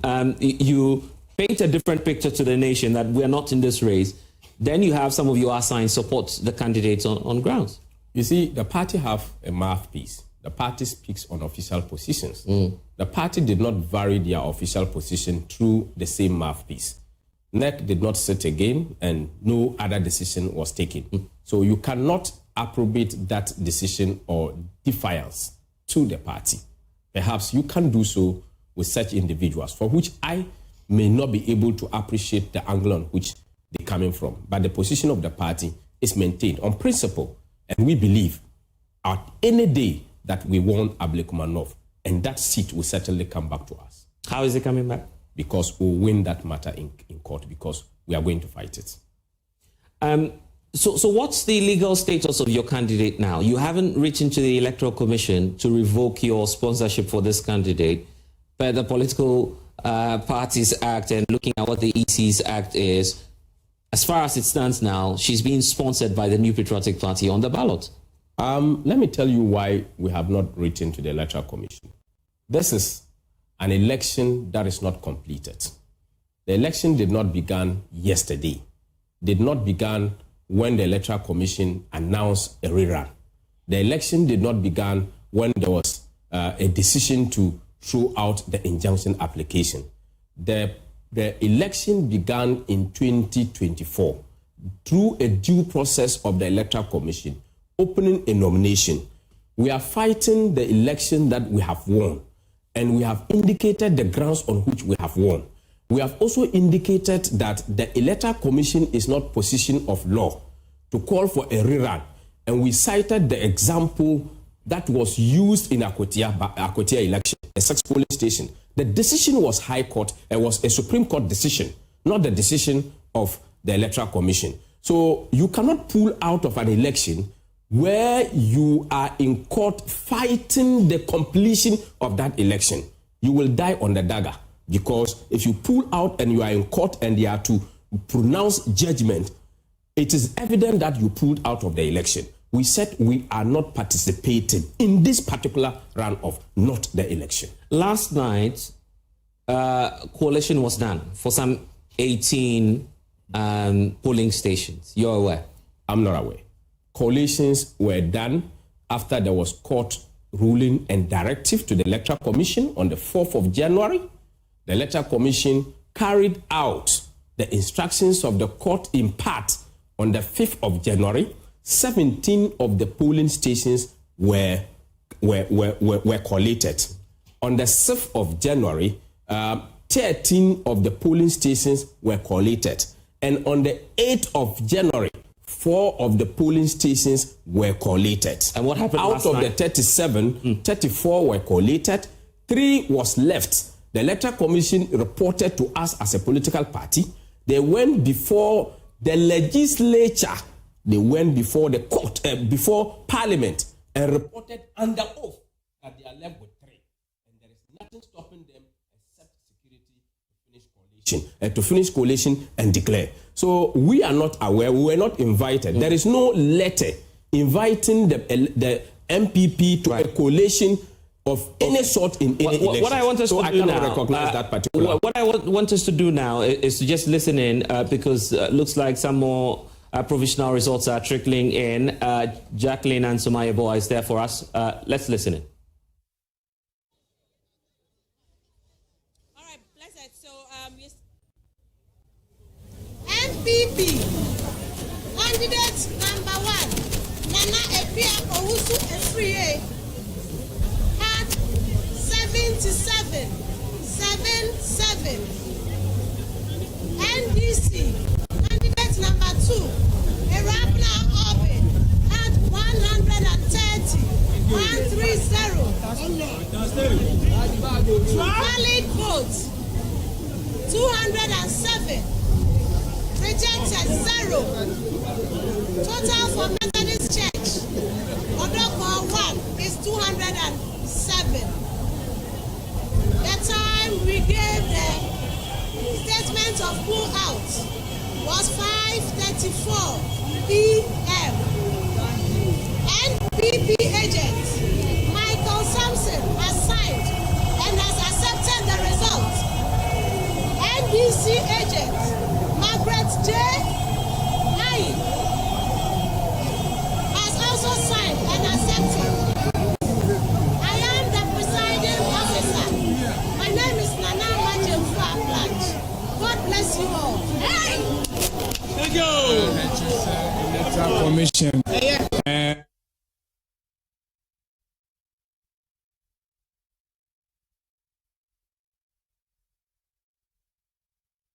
Looks like there's an early lead again for the NDC in that very polling station that we've just heard the results from. Jacqueline and Sumayebo is there. Jacqueline, faint voice there, so we could not hear the exact figures, but looking at the gesture from the agent of the NDC rep, you can tell that they're happy they've won. But tell us about the figures and what you have there. Okay, Blessed. So let me go over the figures again. So just as I was saying, the Church of Pentecost at Odoko, number 2 and 4. I already gave you the number 2. So for the number 4, in all, they were expecting 137 voters. But at the end of the day, MPP had 21 and NDC had 38. That's the results for the Church of Pentecost. That is Church of Pentecost number 4. And I've already given you the Church of Pentecost number 2, the results, which is MPP having 15 and NDC having 18. But earlier I was trying to say that they've already sent away the ballot boxes with heavy security. If you recall, right here in Ablekuma North constituency, during the time of collation, we had news that at Kaneshi cluster of, Kwashiman cluster of schools, there was a fire incident there. That was the school that was housing the ballot materials, but I'm not sure it's being sent there now. We saw them sending the election materials away in a very tight security nature. But then we are moving to other polling stations in the same vicinity to get the result from these stations. Jacqueline and Sumayebo are there giving us the very latest. Pentecost Church number 4, early lead again for the NDC. The NPP says they are not in the race, by the way, so whatever the outcome, don't be too worried about that. That's according to Haruna Mohammed. You're not in the race, so you don't really bother about the outcome. Oh, for me, I had to know there is election running today. Were you there, by the way? Why will I be there? I'm a beneficiary of NEC and council. I cannot defy NEC decision because NEC proposes my appointment to council. I'll be the last person to defy the decision of NEC. What will happen to your general secretary? This is by far, I mean, I don't know if to describe it, the most abysmal performance for AD general secretary within the New Patriotic Party. Your seats are further waning. The hope of making it at least 89 is not the case any longer for you. I don't think that you can use this to judge the performance of the general secretary because the general secretary has stated the position of the party and the position of the party communicated by him was taken by NEC. And that was why I was taking the time to give you the composition. I can tell you that many of the people you saw at Ablekuma North sat to take the decision, including the Honorable Minority Leader. He was there. A lot of people. I wanted to give you the composition. And for the benefit of record, the former presidents were not there.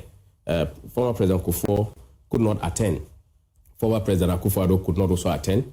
But if I had given you the complete record of those who are members of NEC, you would appreciate that the decision that was taken was a thought-through decision, and lawyer Justin Kwadwo Frimpong communicated that. For you to use this election, which we don't recognize, because in his words and the decision of NEC, we don't consider that we contest an election that we have won, and we don't consider it as an election. Dr. Asante, do you see the leadership of the NPP now having control over the party? Because this is the General Secretary, Chief Scribe of the NPP saying, we're not in the race, and then you would have party members doing otherwise. Sorry, before he responds, don't say the General Secretary say. NEC says. No, but the declaration was done by the General Secretary of the party. At least it means that it is a decision of General Secretary. It's a decision of NEC. This is where a General Secretary communicates the decision of NEC. I believe that premise it on that way. I don't want to dictate your editorial policy, but I want the sentence. You invited the media to this event. The General Secretary of the party was the one who made the announcement. Communicated the decision of NEC. I see. Let it be. Dr. Asante, NEC or General Secretary for you? I want to go by the structures of the party. So I will take it from NEC. Right. But obviously, NEC has a spokesman, the person of the General Secretary. So he speaks the language of NEC. He couldn't have done otherwise. Do you see any lack of control now over the party? NPP for this election appears to be in disarray. One, they boycotted the election, yet they are there. I cannot wrap my hand on the issue where NEC has taken a decision and an ordinary member of the party can say, I am disobeying the orders of NEC and I'm going ahead. More so, I am representing the party. Can you imagine? So it's a difficulty. Then it tells you that all is not well. Divisions, internal party interests and all that are playing out now. Right. But I believe that this is a time that the party must put its house in order if they really want to organize themselves for the battle ahead 2028. I can't use this thing to get the whole party, but at least it gives you an inkling as to what is really simmering within the party. Let's wait and see what that outcome will be. Stephen Mensah is back on with us. Stephen, where are you? What can you report? I'm still here at the Lost Pentecostal polling station. It's one of the, it's one out of 4 polling stations in this electoral area which was embattled. Currently, the counting is done. The provisional results we are receiving is that the NPP has 106 votes. The NDC has 147. The total number is 253 out of the expected 563 votes, signifying a low voter turnout. Currently, we can see about 30 of the police officers here, with about 8 of them in protective gear. About 1 hour 30 minutes prior to the close of poll, they started gearing up. We can also see a police vehicle on standby in the case of any violent incident. However, there has not been any violence recorded here at the Lost Pentecostal polling station. A lot of churches actually there within the Ablekuma North constituency. Interesting details there, but thank you, Stephen Mensah, giving us the latest from the Lost Pentecostal church polling station, arguably one of the highest as well, but still the case of low voter turnout. But Ewurabena Aubynn there also leading slightly, 147 plus, I understand. But of course, if you're looking at the results now, it's still paint that picture, Musa, about how, in spite of the NPP's decision not to partake in these elections or the rerun, she's still polling quite some significant results? I think she's put up a good fight. And if I truly believe that if the party hadn't officially taken that stance, she could have done better. We're yet to see the final outcome, but the trajectory of the results so far, I've not seen MPP take a single polling station yet, from what we are seeing so far. Yeah. And that's not a good omen. It's very unfortunate. I mean, we have to get to this point. Yeah. I believe that if it had been well contested, we would have seen the genuine reflection of what people want. Nevertheless, we are seeing some decisions being taken by the voters, and it is what it is. What about the NDC candidate? No comment so far from her, but do you feel it's just because there's a wave of support and that's why perhaps people are simply going in for her? All the dynamics points to people making a reasonable choice of voting for her because her party is in power. That is very, very important. Then secondly, the overall sentiment and feeling of the voters in the constituency cannot be discounted. The polling numbers suggest that it doesn't look rosy for an opposition party to wage an offensive against the party that is perceived to be popular around this time. So all those things are accounting for the numbers he is getting. Dr. Santi, this area, as I was indicating earlier, is a known NPP area. And the decision alone by NEC, as we were, just having a take or a bite on, could have impacted what we're seeing now, right? Because it's about the psychology going into the polls. The voter then has to make a decision. And now you have a party that has ever since dominated this area saying, we're not in support of our candidate, we're not going for a rerun. Is that why we're seeing what we're seeing today? Exactly so. Exactly, is a huge factor. You can't discount that because opinions are divided there as to is the party being represented at the polls or not. Yeah, so the officials are saying we are not there. So who is there, actually? Obviously, this will agitate the minds of ordinary voter, and that will not inure to the benefit of the party, and that is why we are seeing what we are seeing. But that is not the only factor. But if you look at the constituency, it has been abandoned for a very long time by the party, and the party is paying dearly for that. A constituency can be a stronghold of your constituency, but if you go by what Dan's theory, that people vote based on the benefit that they get from it, everybody as a rational voter will vote because of certain benefit. And if they don't get it, I'm afraid it doesn't really matter. They will change the game. There are far-reaching implications in this election, as simplistic as it may look, because if Ewurabena Aubynn gets to be declared winner after this exercise, that would mean that for the very first time in this constituency, we're going to have the NDC's first parliamentary member of parliament for the area. We'll get to that story shortly. I just want to return to the grounds now and bring in James Avegye, who's also having some new figures coming through. James, where are you now? What can you report? I am currently still at the Odoko, the Methodist Church Odoko 1 polling station, where I reported from with all of the chaos. And the counting process and the counting has just ended here, and provisional results have been given out. The NPP's Nana Akua Afriyie had 77 votes, and the NDC's Ewurabena Aubynn had 130 votes. There has not been any spot or rejected ballot, and so the total valid votes go to some 200 and about 200 votes that the two parties have gathered so far in this election, which has been marred with blows and fighting, all of that. And so 207 actually has been the total vote cast.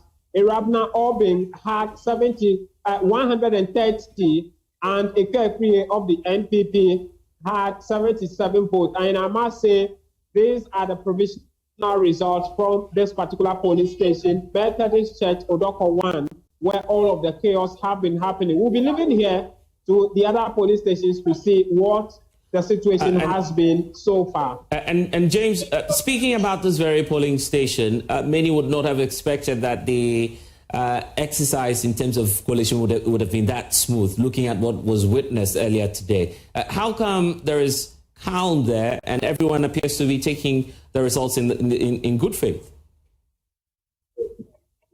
Exactly, Blessed. In fact, at about 1:30 p.m. in the afternoon, the process was halted for over 30 minutes. And all of us did not expect to come back to continue the process because of the fight that ensued between the NDC and the NPP supporters. A number of party supporters came in here riding on motorbikes, some in helmets, and were fighting amongst each other right at the entrance of the voting center. The bone of contention has been the NDC supporters demanding that Honorable Howard Kumsen, who was here as part of the monitoring process, should be escorted out of the place. The NPP supporters also objected that, which led to the fight between the two sides. The police have not effected any arrest. It took the party leaders, both leaders on the side of the NDC and the NPP, to actually negotiate with them before they left the scene. Then we had the coming in of the IGP himself, COP Tatayohudu, who came to the scene after that had ensued. We had both the Interior and the Defense Ministers, Honorable Muntaka Mohammed, as well as Dr. Omani Buama, all coming to the place, as well as other leading party officials from both sides. The NPP candidate, Nana Akua Afriyie, was here herself. The NDC candidate, Ewurabena Aubynn, was also here. Akua Afriyie was here in a company of Miracles Abuaji, a champion who is also a contestant. We've heard also Samia Uku was also here, as well as other party members. And just minutes after the Defense and Interior Ministers and the IGP left, calm was restored. About 2 buses of police officers were brought in, all dressed in their riot control. James Savaji there giving us the latest from Methodist Church Odoko, where the violence actually erupted earlier in the course of the process, but calm has returned. Of course, the verdict is out now. The NDC has also swept that side, giving still an early lead to Ewurabena Aubynn. I want us to cross over to Jacqueline and Sumaya Boa, who is also monitoring the exercise. Jacqueline, where are you now? All right, sure. So, Blessed, I just came back from the Presby Church Odoko 4, where the results that we have, MPP had 31 and NTC had 37 votes at Presby Church Odoko 4. Well, close shaving there, but how come the numbers are still low? Very low. Listen, so earlier, my conversation with the EC officials and even party faithfuls and party agents has been that today is not a holiday. Today is a working day. And also, most people earlier, that was yesterday, when we were in the constituency, a few of them were not aware that there was going to be a rerun in the constituency because they knew that it was still in contention, but they didn't know there was going to be a rerun. And especially when it comes to let me say MPP, most people heard the news quite late. So most people failed to turn out. Jacqueline and Sumayeboa there for us. Message quite clear indeed that low voter turnout. And this is what I'll say, Dr. Asante. I've been to the Ewurabena constituency, of course, covering the 2024 elections. And if you have in your stronghold a low voter turnout, then it will definitely be the loss of the party that has the base there. Obviously, you are out because the people who are supposed to give you the votes are not interested. Then what do you expect at the end of the day? And that is what is playing out. It's unfortunate, but this should be a learning curve for the political party. That when you win power, whether you win or lose, you should make it a point that at all times you build your base, you support your party, and then when you even win power, you have more responsibility on your shoulders. This is about the third time you're making this point. Yes. Do you have information that we're not aware of? Oh, but we know the constituency. I drive around, I go there, and I see. And why would they, vote this way? It's simply because something has gone, wrong. And people just don't vote for fun.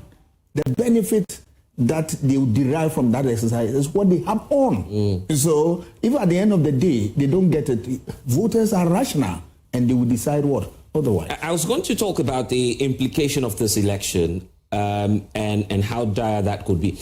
I watched some videos online last night, and I must say that, the NPP hasn't said these are our members because we haven't heard from the NPP as to whether or not these are the members of the NPP. But the campaign messaging was that, if you give the votes to Ewurabena Aubynn, this will give the NDC absolute majority in parliament. And then they turn their fires on the president, saying the president could do whatever he wants to do with the numbers. Yeah, a good message, but it came in very late. Is it realistic, by the way?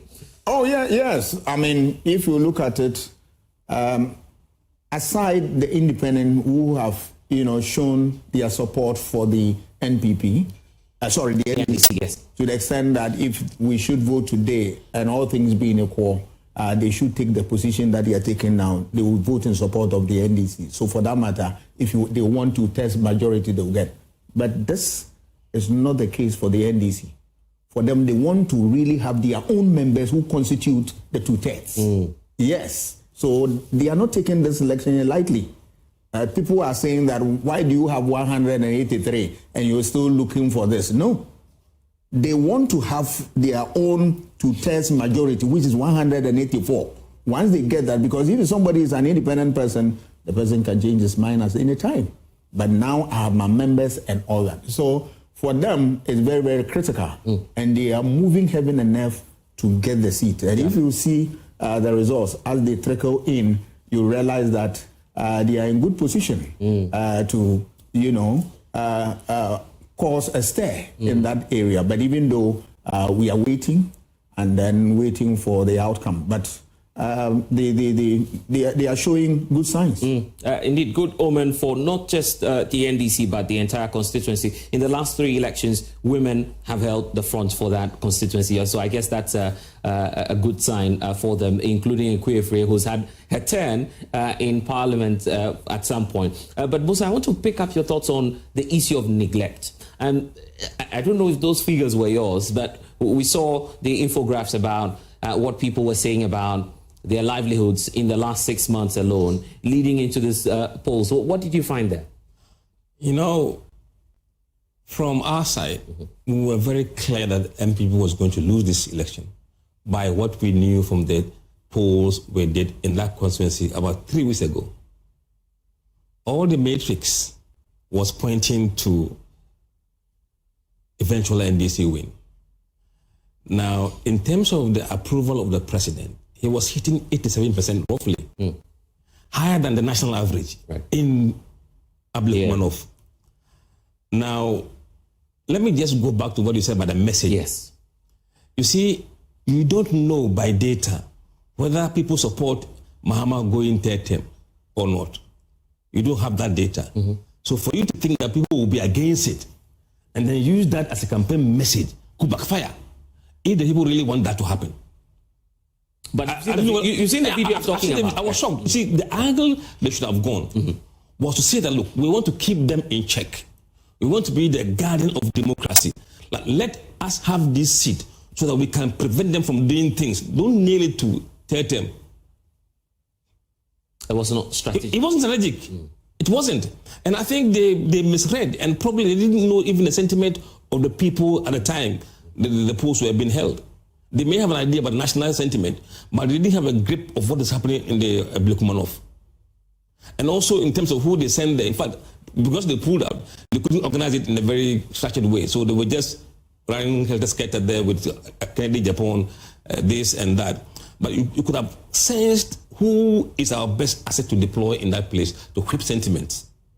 And also, I think there was no communication. Probably NCC didn't do much. They could have been maybe a vehicle going around saying there will be elections. Educating people that will be elections. That didn't happen.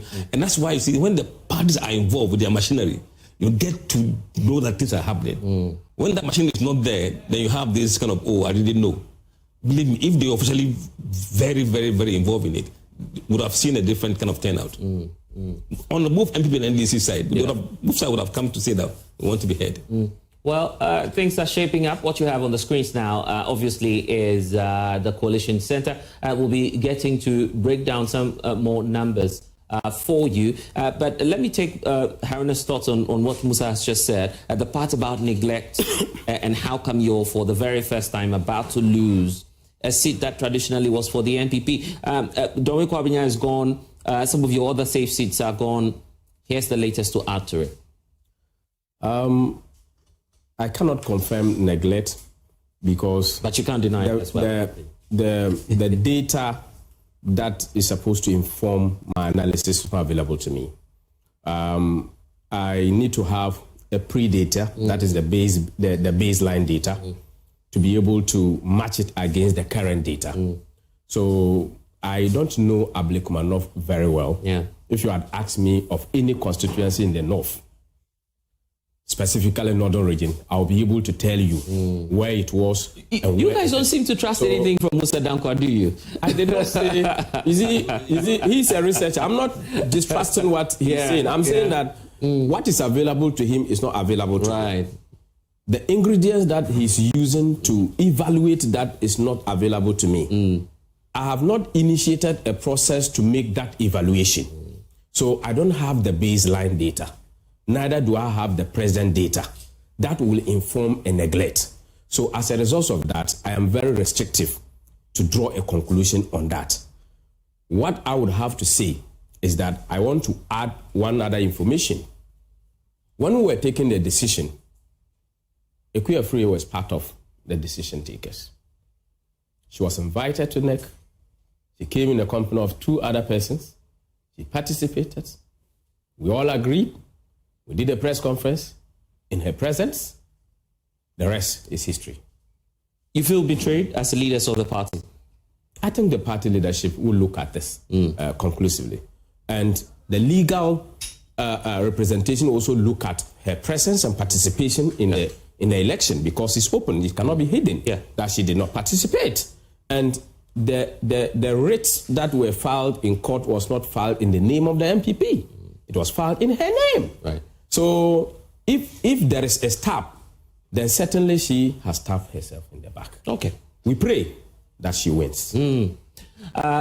Well, we are your election headquarters and will definitely get you all of the action if indeed it turns out that Akua Afriyie will be declared tonight as the eventual winner. But looking at the signs on the wall, you can tell where all of this is heading. But let's get into the figures for you. Coalition still underway. The pictures on your screens right now coming through from the Coalition Center, which will eventually tabulate all of the votes, outstanding ones, and then give us a sense of finally who would be holding onto that seat of Ablekuma North. And Isaac Ofieje, data analyst here at JoyNews, is with us. Isaac, outstanding constituencies 19. And of course, you just had the NPP dispute all of this and talk about the fact that, well, we're not in the race because we're in court. We still believe that just 3 polling stations were outstanding.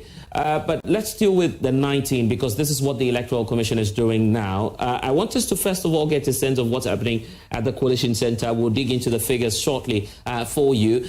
Kenneth JC is there for us, giving us all of the action at the Coalition Centre. I see that the election officials are readying themselves to tabulate. Ken, take it away. What can you tell us?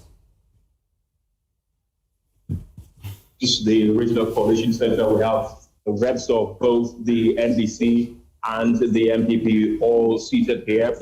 You see that the results are coming in bit by bit. They are readying it for it to be officially opened so that they can start counting and possibly declare who has won the Ablekuma North constituency. Now, outside this building, though, there's heavy police presence. Security is very tight here. They say they are leaving nothing to chance because of the high stakes in this particular election. You know, we've witnessed a few skirmishes here and there, but it's relatively safe here at the Regional Coalition Centre, where the declaration is expected to be done.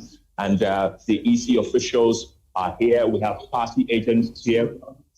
Reps, the executives from the National Democratic Congress. I see Rashid Tanko, computer, and other executives also here. And of course, we are being protected by the men and women in uniform as well. So essentially what's happening here is that we're just waiting for. Okay, and this is what I'm interested. Yeah, this is what I'm interested in, Ken. The presence or otherwise of any rep from the New Patriotic Party, because officially they're telling us they're not in this race.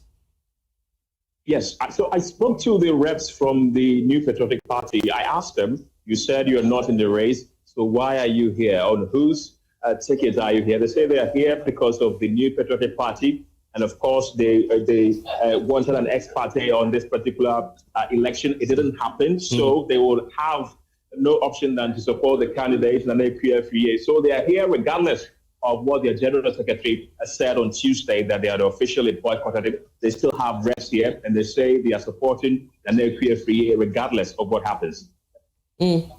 Interesting. Well, so this is what I would say. Tell us about the security arrangement now. What has changed, and how assured are we that at the end of the exercise we'll not go down the same path? Well, a lot has changed. I mean, this has been a coalition center for a longer time. The Ablekuma results, they've attempted and failed to collate the results here on a number of occasions since the beginning of this year. But if you come here today, you see security forces, not only policemen and women, but you see from the fire service, you see from the customs division, a lot of them, they are prepping themselves. They've barricaded the entire premise. Even we as accredited journalists, we are scrutinized. Even with your accreditation, you are scrutinized. The barricade is not moved. You are made to squeeze yourself before you can enter the premise. So security is really, really, really tight here. We are hoping that the skirmishes that we witnessed during the day when the elections were happening in the 19 polling stations in the Ablekuma North constituency do not repeat themselves, because the security is really, really heavy here. Yeah, per the CI, clearly the commissioners are not returning officers in this exercise. But any sight of Jean Mensah, the chairperson, or Dr. Bosman Asare, who then made the confirmation a couple of days ago that this will be a rerun? Well, none of them has been spotted so far. Neither Jean nor Dr. Bosman has been spotted here. We do not know whether they will be coming here or not, but we've not spotted any of them thus far as we speak. And those are more ballot boxes that are being, brought into the auditorium there. You can see in your shot, a lot of them are just coming in, and they will be unboxed, and then counting will start. So we've not seen Jean Mensah, the EC chair, or any of the deputies as we speak now. But we're seeing a lot of boxes here, and counting is expected to begin any moment from now. We'll wait for the final results of the Ablekuma North rerun, 19 polling stations. I just want to pick your brief thoughts on what's ahead of us. We're painting the national picture that one more seat is up for grab. I'll start with you, Musa Dankwa, and then take Doc and then bring in the political parties. Have you started some work already for the Akwatia seat? I think we'll go there. I've spoken to the team. We'll be there. And I couldn't happen to my mother's constituency. So wow. I'm from... so this is a place you know too well? It's my home. Right. Whoever wins Apramai, win the elections. That you're giving us for granted? For free? If you win Apramai electoral area, which is a town, I think, Junasi and Apramai put together, if you win that place, you win the election.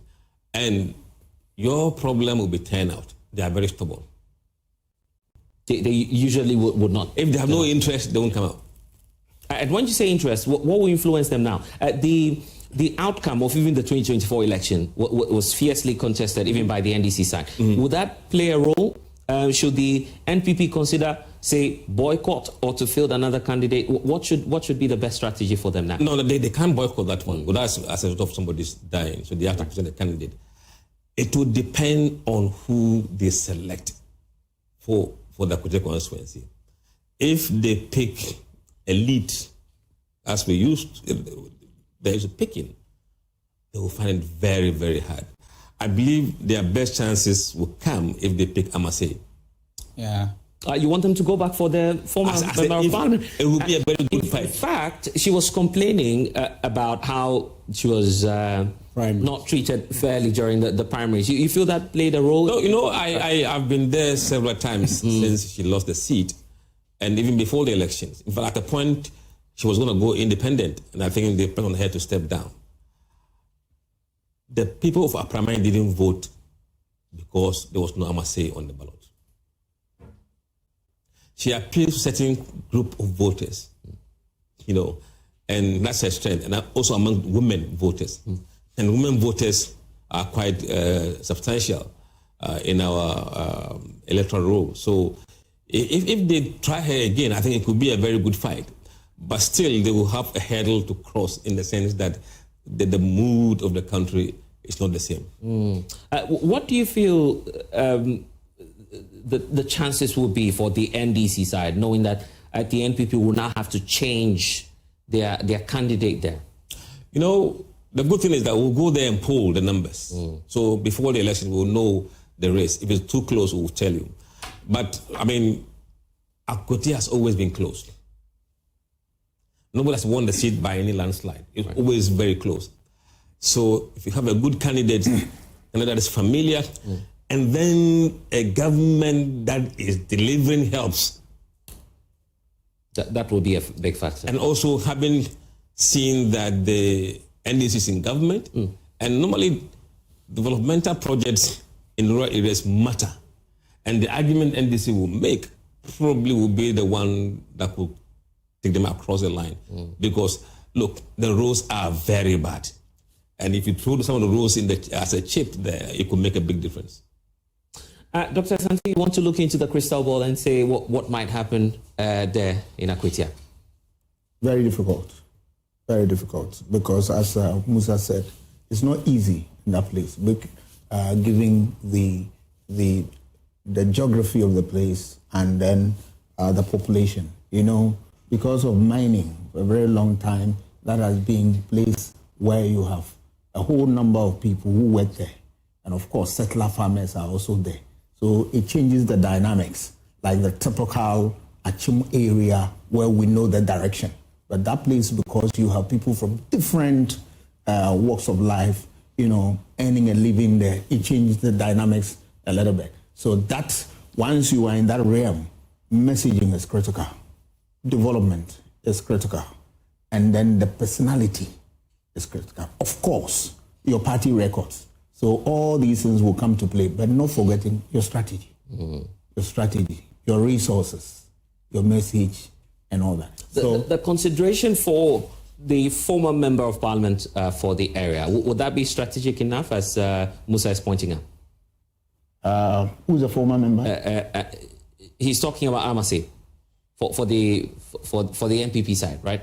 Musa? Yes. I must say, had a lot of support, but I don't know whether today people will still want to bank their hopes on her to capture the seat for them. That's a different thing. Because apart from the fact that he was able to win the seat and all that, some people also were of the view that, look, they could have gotten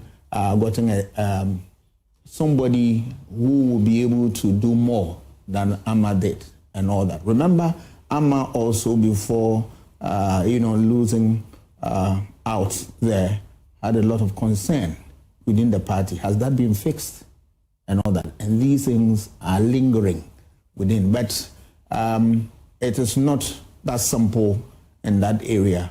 So I believe when the time comes and we begin to pick a few signals, we'll be able to piece them together and make meaningful sense out of that. But I want to touch on these things that our friend brought out. Very interesting accounts. But in addition to this, if you have parliament, which is absolute majority, who has absolute majority on the part of a certain political party, you tend to have a weak opposition.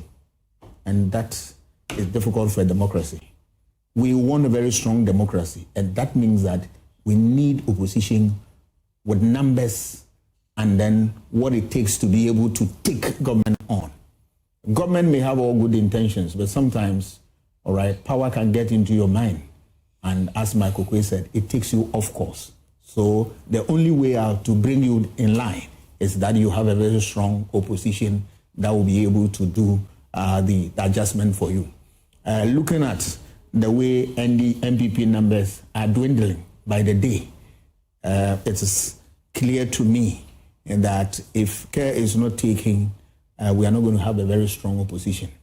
It is true that in 1992, the MPP and other parties did not represent, but they form a formidable force outside Parliament. Right.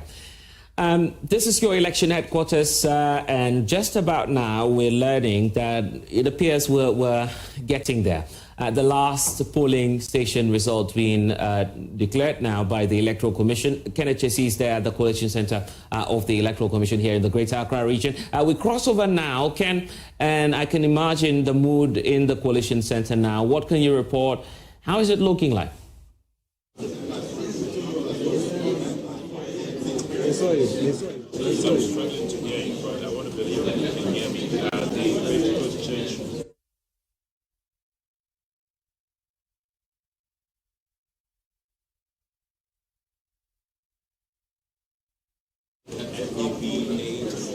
NDC 104.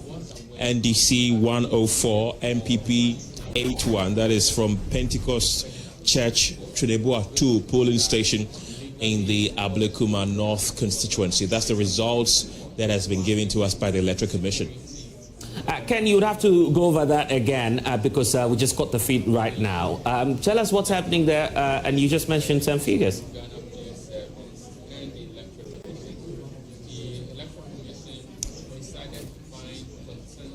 I'm struggling to hear you, Blessed, but let me state the figures that we have once again. Pentecost Church 2, the MPP polled 81 votes. The NDC polled 104. So Pentecost Church Trineboa 2 polling station, MPP 81, NDC 104. The EC is not done tabulating the figures. The tabulations are still ongoing, but these are the figures from this particular polling station that we have for our viewers now. That is Pentecost Church Trineboa 2, MPP 81, NDC 104. And that's what we have for our viewers. Ken, this is what I want to... the situation. Right. Ken, this is what I want to learn from you. Walk us through what's been happening ever since we left you, because you've spoken about some leading members of the NPP walking to that coalition center. You've also spoken about the security there. I'm just wondering what else has been happening ever since we left you.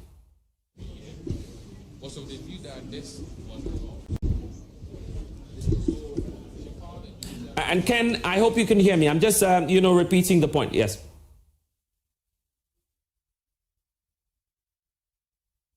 And can just see there, but you can still see in your shots right now. The picture's looking quite clear now as to what may happen, but the pictures we're getting now live declarations images, to be made from by the Electoral Commission. Latest that we have is from Pentecost Church of Pentecost Trinidad 2 polling station, where the MPP had 81, NDC had 104. So far, the process has been smooth. We haven't witnessed any security breach, no skirmish whatsoever. And then we have some results from other polling stations. For example, a Roman Catholic Church, we have MPP polling 81, NDC polling 154. And we also have Pentecost Church Mount Zion, where the MPP polled 136, NDC had 106. At Terco School Complex also, we had the MPP polling 77 of the votes. NDC had 128. So these are some of the 129, I beg your pardon. So these are some of the figures that have been run by the Electoral Commission in the full glare of all the party agents here. I did indicate earlier that the MPP is represented by its National Treasurer, Dr. Charles Dramina. There, we also have the NDC's Deputy Director of Elections and IT, Rashid Tanko Computer. There, they are all patiently waiting for the final declaration. You can see that the returning officers are putting some figures together to try and give us the final results.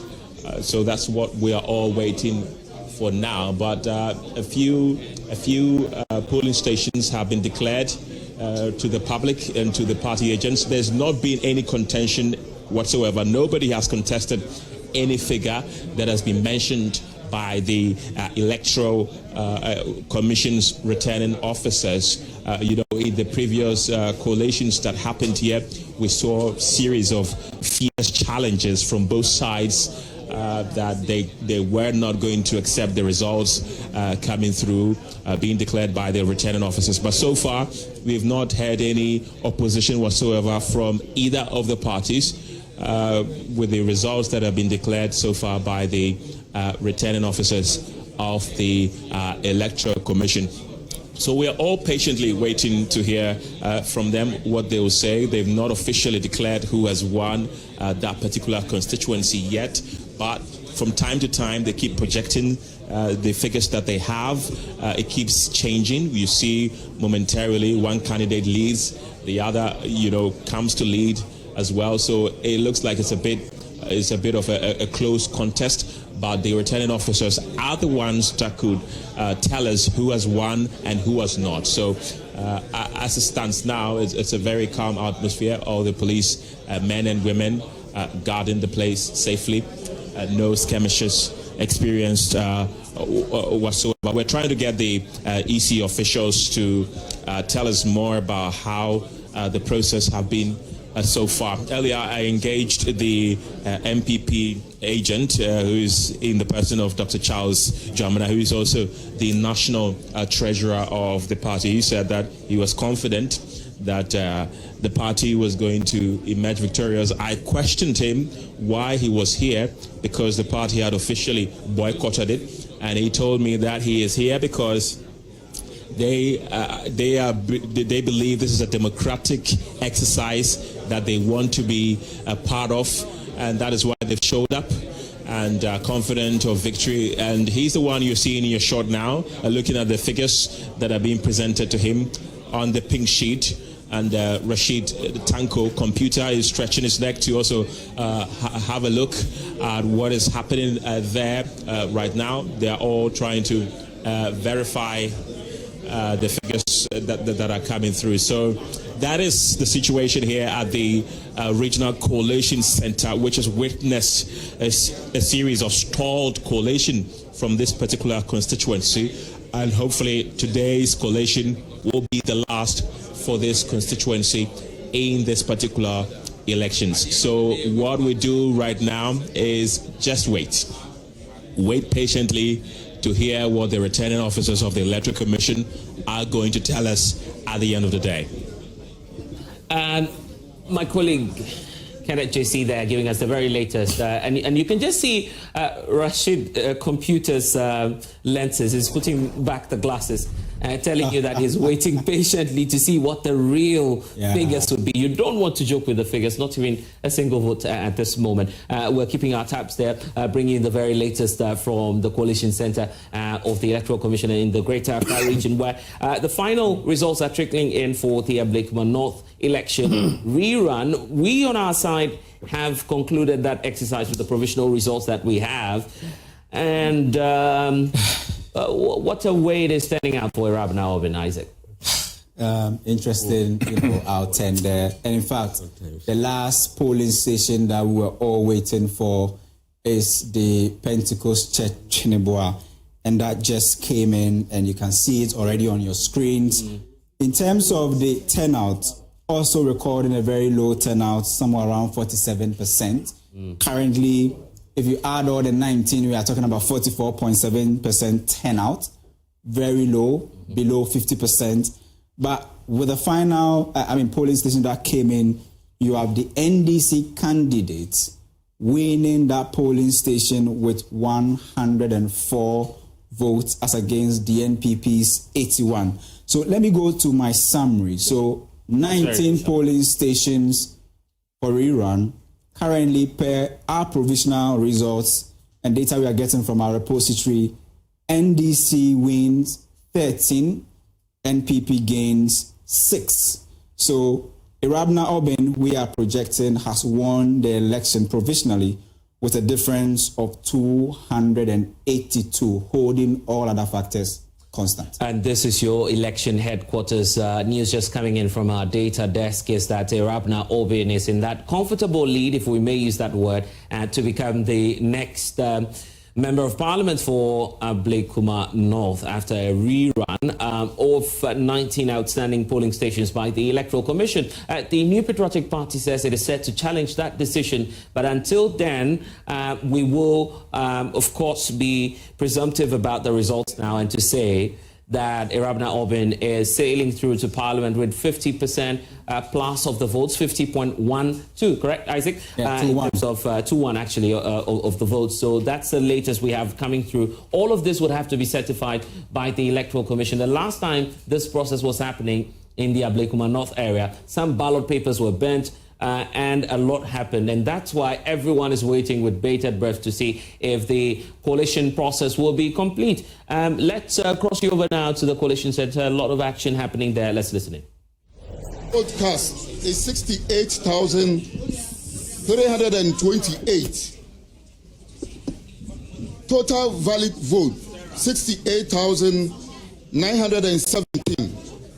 Rejected vote 411. Now, for Nana Akua Afriyie, she pulled 33,881. Ewurabena Aubynn pulled 34,090. So I, Joseph Ni Kwatela Kwoti, the returning officer of Ablekuma North constituency, do declare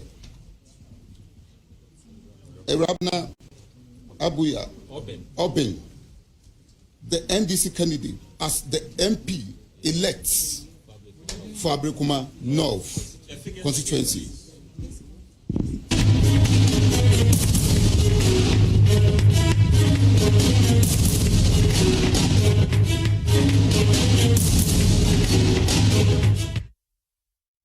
And we just have breaking news for you here on the election headquarters. It is now confirmed that Ewurabena Aubynn has indeed emerged as the winner of the Ablekuma North parliamentary elections, now having polled over 50% of the votes cast. 50.21% is the precise vote she's won the election with. and now that process will be ending 186 days after the December 7 polls, where, of course, she failed to secure the outright victory in the first round owing to a number of developments, including violence which erupted in the coalition process. Now that exercise has culminated in the declaration of the NDC's parliamentary candidate, Ewurabena Aubynn, as the MP-elect for Ablekuma North. And this woman on your screen now is making history as the first female, and not just the first female, but also the first NDC candidate to ever emerge in the Ablekuma North constituency as Member of Parliament. And this is groundbreaking for the NDC, knowing that would also be painting that national picture where for the very first time in our fourth democratic dispensation, never ever have we had a political party with an absolute majority in Parliament. Now we can improve the constituency.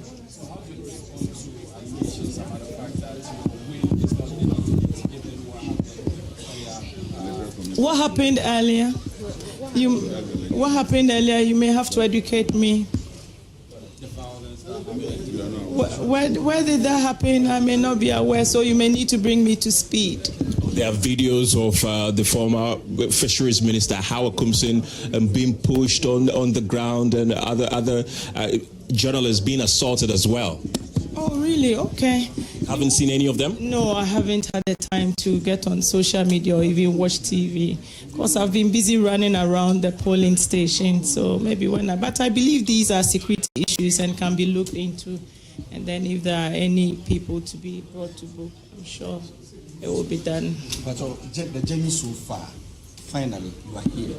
The final message to the party for a boy or constituent, or maybe I know first, and then finally, maybe I will then I will catch it.